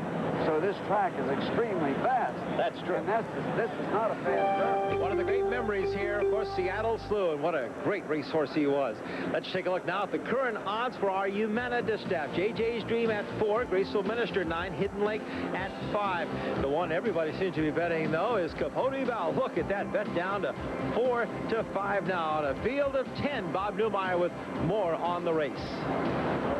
Well, she's 4 to 5 because she's A, back with her own gender, and B, back sprinting, which is her stock in trade. We're going to show you a very interesting race that she ran at Oaklawn Park. It was the Count Fleet. Capote Bell was favored here, and she's going to be challenging for the lead. She will ultimately be passed by Bob Baffert's high-stakes player. That's Capote Bell and the black cap on the rail. But again, in this case, we're running against the males. Well, this is actually I'm a little bit confused. That doesn't look like our race at all. That was not Capote Bell. A glitch. Anyway, if there is an upsetter in this race, I think it may come from this filly, Hidden Lake. And I think if you know, they say you judge people by the company they keep. If you judge horses by the company they keep, well, Hidden Lake has a chance because, boy, she's competed against such terrific fillies as Different and Jewel Princess, Wally Delassie's great filly and Breeders' Cup champion from the West Coast, and Halo America. And although 7 furlongs may not be her primary gig, she did win at this distance at Santa Anita back in December. So if there is to be an upsetter of Capote Bell, it could well be Hidden Lake, and she's up there at 5 to 1 on the board. Number 5 with Kent DeSomo. We'll be looking at her in the Kelly Green Silks. I know Caton has a thought in this race as well. Well, Halo America is one of the most dominant older fillies and mares in the country right now, and JJ's Dream comes from the same stable as Halo America. Bobby Barnett with a hot jock, Shane Sellers on board, inside post position, but a good style for the way the track plays, and 7/8 of a mile's right up her alley. I'll take 4 to 1 any day on a horse like JJ's Dream. Tom? And the last of them moving into line, once again, Hidden Lake, who has been keeping some very classy company. There's Graceful Minister, now moving into her position.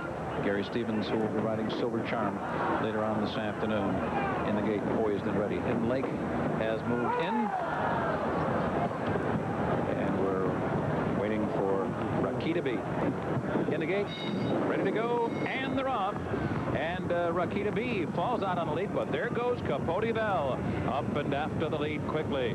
On the right wicket has come away running in third, and Gold Memory got it to the inside by Pat Day. She's now fourth by 3. Graceful Minister running in fifth. JJ's Dream is reserved in the early going, about 6 lengths from the duel that is up front. Hidden Lake in the clear and on the outside. Then a break of 5 to Special Request the trailer as Capote Bell goes through an opening quarter in 22 4/5 seconds with Rakita B pressing her all the way. 2 lengths back, Gold Memory kept within close striking range on the inside third, and to her outside on the right wicket in perfect striking position fourth. There goes Hidden Lake.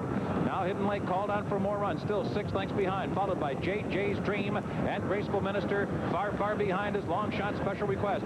3 furlongs from the line. Capote Bell has run a pressured half mile in 45 2/5 seconds. Rakita B's been pushing her the whole way, but it's still Capote Bell in control as they turn for home. Hidden Lake putting in a bid now. Here she comes 3 wide. Graceful Minister on the far outside. Gold Memory is coming up the rail. JJ's Dream is in with a chance, right in behind the lead. It's Capote Gallicatch. Capote Bell by a half length. Hidden Lake to the attack, and JJ's Dream splitting horses, looking for a way through. It's still Capote Bell holding on to the lead under a furious drive. Still there by a length. Hidden Lake, JJ's Dream. Here's the wire. Capote Bell. 3/4 of a length. Hidden Lake and JJ's Dream. The final time here was 1 minute 22 and 1/5 seconds. John Velasquez aboard this very impressive filly, a very impressive physical specimen, big, huge, strong, and very fast. The winner of the Yuma Distaff.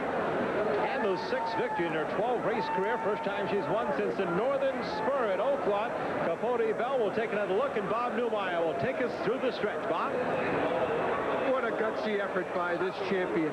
You would have thought that Hidden Lake had her well measured. Remember that Hidden Lake likes to run the mile, a mile and a 16th distances. Maybe figure she has more bottom into her game. Capote Bell, 6.5, 7 furlongs.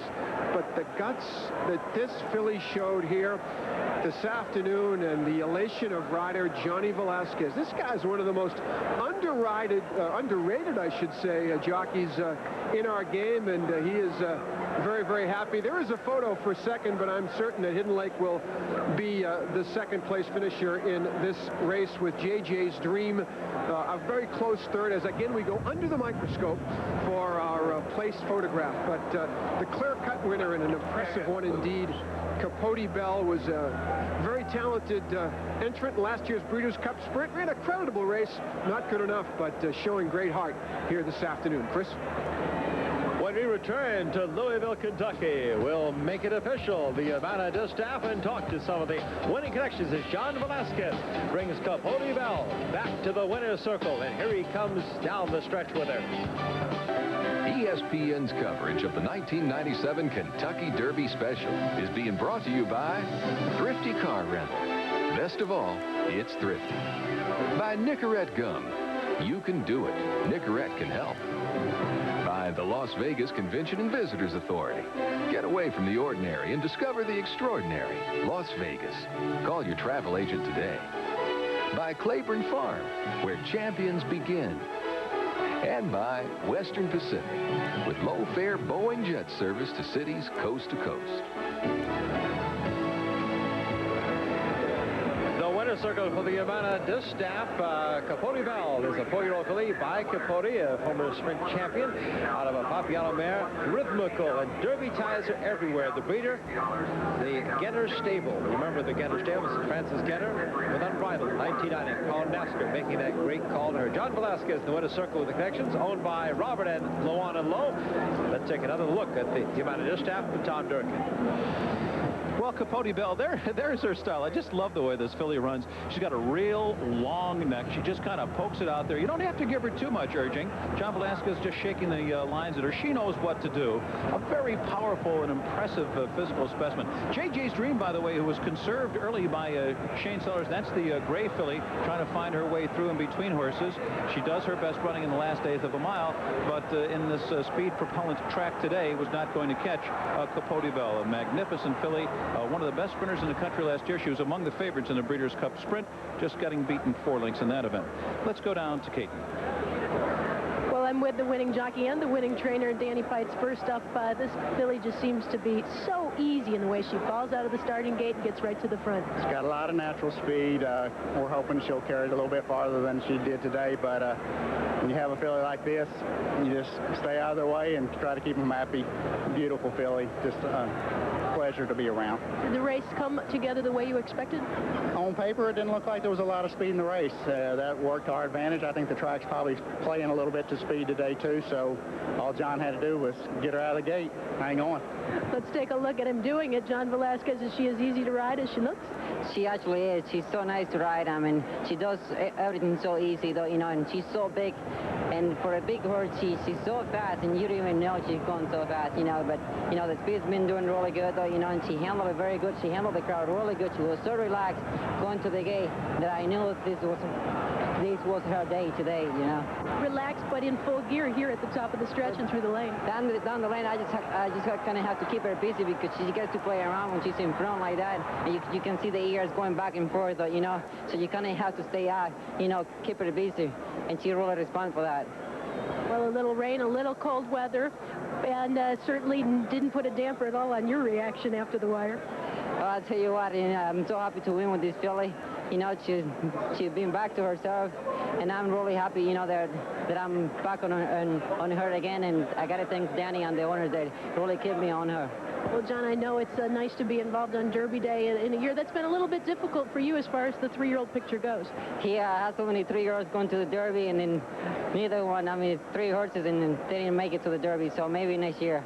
Well, at least a win on the card helps to make things better. Congratulations. Thank you very much. Chris? Let's Let's make this Yuma Distaff official now. Capote Bell, the favorite, returning 383 and 240. Hidden Lake, second, 460 and 340. And JJ's Dream winds it up at $3, 122 and 1. The Wittenauer time. Let's see how that broke up now as we take a look at the split times for the Yuma Distaff.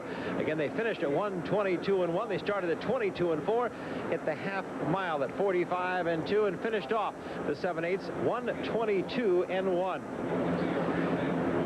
The only place you want to be is the winner's circle at Churchill Downs, and there's no better day to be in that winner's circle than Kentucky Derby Day. Capote Bell with John Velasquez and company winning the Yuma Distaff. Thrifty Car Rental racing across America, presented by Visa, and our big event of the year, our Kentucky Derby Special. Glad you've joined us on this first Saturday in May. Oh, the weather says more like the first Saturday in February. The rain is falling just lightly, but it is very cold, 50 degrees. Give me an odds update now for the Run for the Roses coming up at 5:32 Eastern on ABC. Jack Lash, Shammy Davis at 17. The entry of Nick Zito. Crypto Star is 4. Captain Bodgett is the favorite right now for the Run for the Roses at 3-1, followed by Silver Charm at 7-2. Pulpit and Hello both at 8-1. So Captain Bodgett, Silver Charm are vying for the role of favorite for the Kentucky Derby, although that may be a bit of a jinx as we've talked to before. Don't say that to Tom Durkin, though. Let's find, though, a horse that really would pay a price nicely at the Kentucky Derby this year. Here's our Bud Longshot for the 97 Run for the Roses.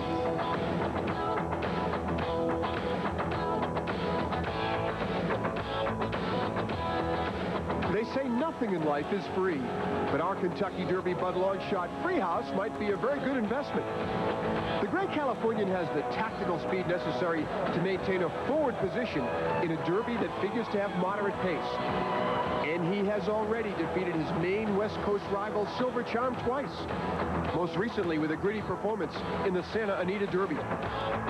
Freehouse passes another important Derby test as well, relishing his temporary surroundings here at Churchill Downs. He was once a handful, now he's an accomplished stakes performer. The next step for Freehouse is to be a Kentucky Derby winner as our Budweiser Longshot. And the current odds getting no respect. Freehouse at 11-1 now. Well, the only way I can think of to brighten up this day is to visit Charlene Hawk. Charlene? Thank you, Chris. I have a husband and a wife team with me right now. A former NHL player, 12 years, Ron Duguay, and your wife, Kim Alexis. It's great to have you both with us. Now, Kim, I'll talk to you hockey in just a little second. But right now, could you be fashion critic for us? Now, the folks inside can't hear us at all, so what do you think of Derby outfits? I'll just concentrate on the women. The men are pretty much in suits and they're fairly safe. But the women are really decked out today, and I find it really refreshing to see. They've got crisp linen suits on. They've got hats that match.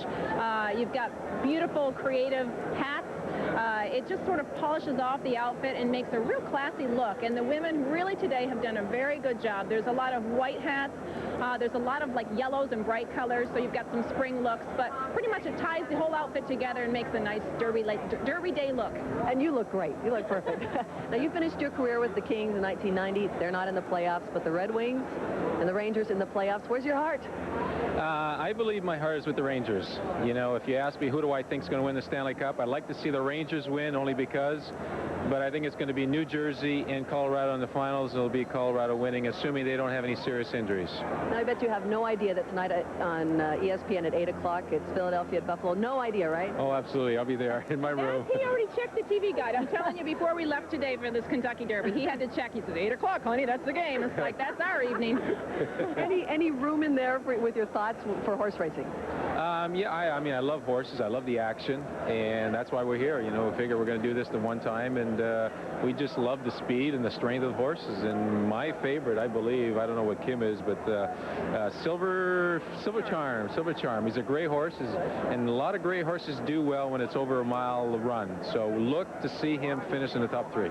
Doing your research. Hey, great. So both of you Silver Charm? Deeds for words is, I don't know, it's just the name. I don't have any idea about any of the numbers of the jockey, but I'm a girl. I can do that. Yeah. Go for it. Why not? Thank you both very much. Appreciate it. Chris? Oh, Wayne Lucas has some company. Someone else who likes deeds, not words. Kim Alexis. We'll be back with more of our Kentucky Derby special on ESPN. And the Derby ladies keep their hats here. The day they run the Kentucky Derby, first Saturday in May at Churchill Downs. Continuing Kentucky Derby special here as we just run the Yuma Distaff. A fine performance by Capote Bell. Some of the turf horses for early times are starting to head over now. We'll remind you, Sunday night baseball, tomorrow night's game of the week, the Florida Marlins against the Houston Astros. That's 8 o'clock on ESPN's Sunday Night Baseball.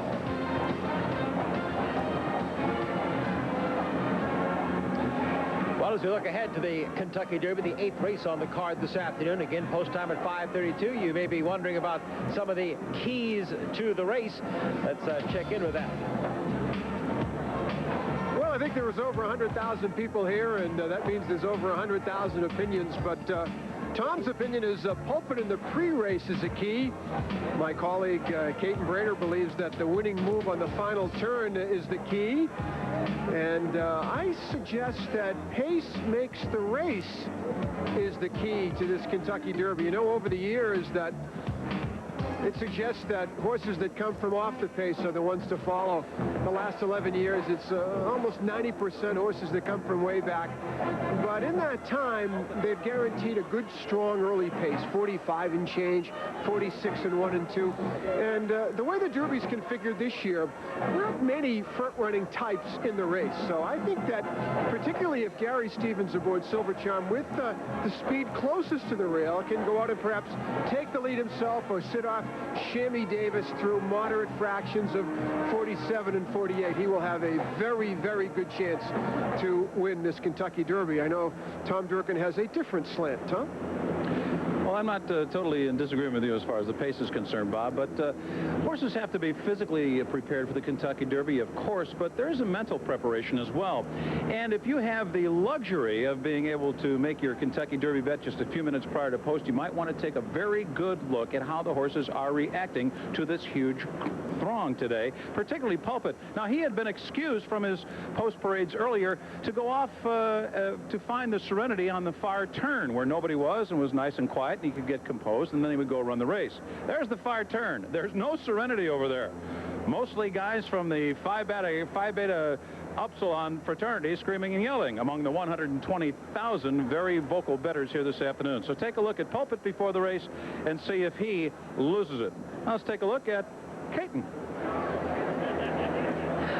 Well, the race is not always to the swiftest, but in this particular case, the horse that can make the move on the turn is the one that definitely has an advantage in a race like the Kentucky Derby. Grindstone last year might have been an exception, but normally a horse that's able to accelerate on the turn, have the lead at the top of the stretch, is the horse that can find the winner's circle in the Kentucky Derby. Horses like Pulpit and Crypto Star that seem to do their best running through the straightaways rather than the turns may be compromised in a race like the Kentucky Derby. Meanwhile, Silver Charm, Jack Flash, and Handy Little Hello may have the advantage.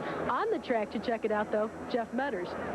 Well, thanks, Kate. And I'm actually taking the walk that the 13 horses running in the Kentucky Derby will take a walk, or the same route, you know, in just a few minutes. With me is Sean Riley, who's an assistant trainer who's getting ready to saddle a horse in the early times.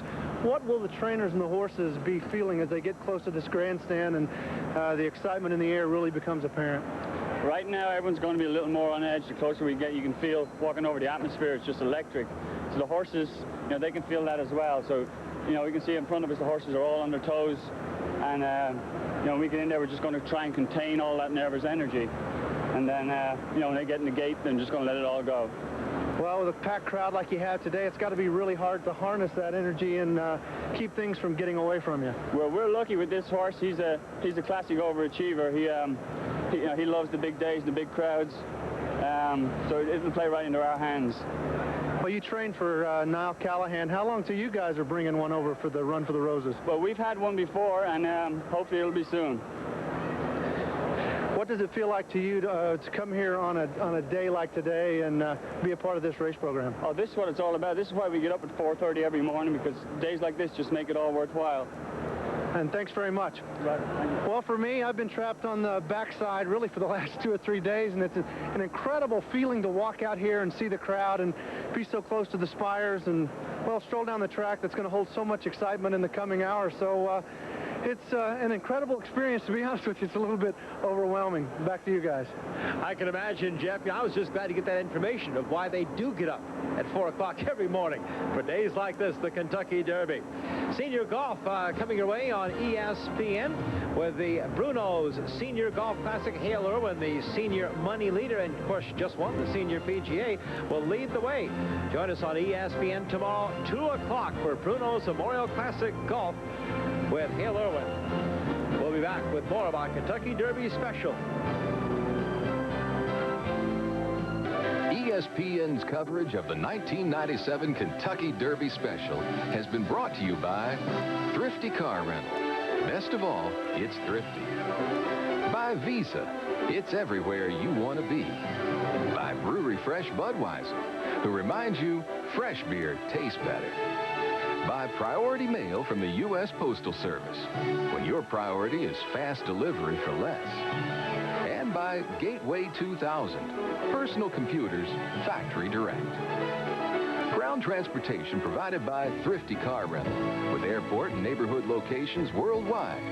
For reservations, call your travel agent or 1-800-4CARS. Air transportation provided by Western Pacific Airlines. You'll enjoy Western Pacific's young and colorful all-Boeing jet fleet. And you'll love their low fares to cities coast to coast.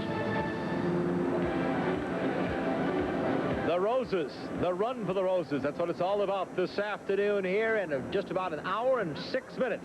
They'll break through the starting gates in the 123rd Kentucky Derby.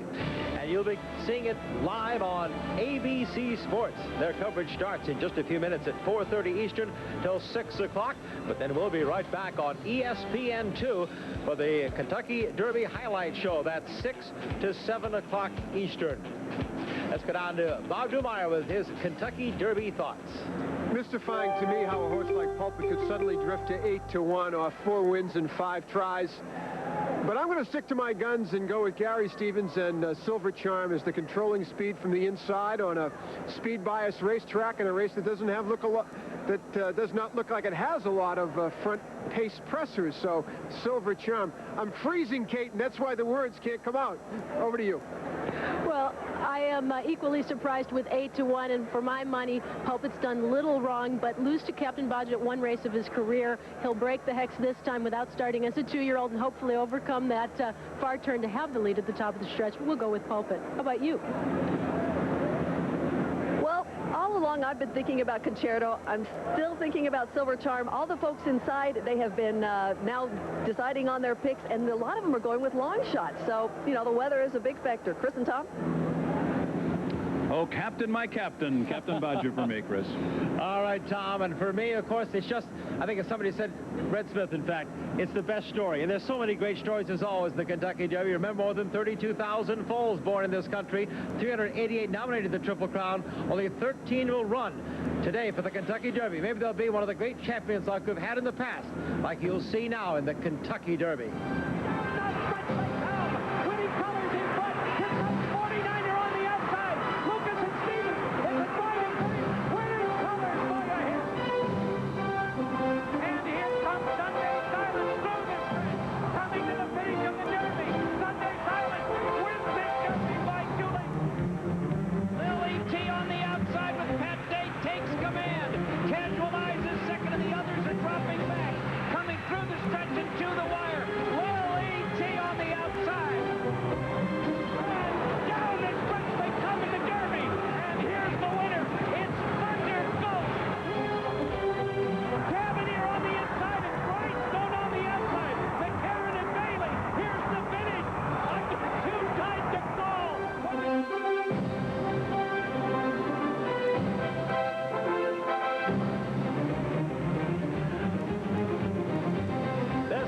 Presentation of ESPN, the worldwide leader in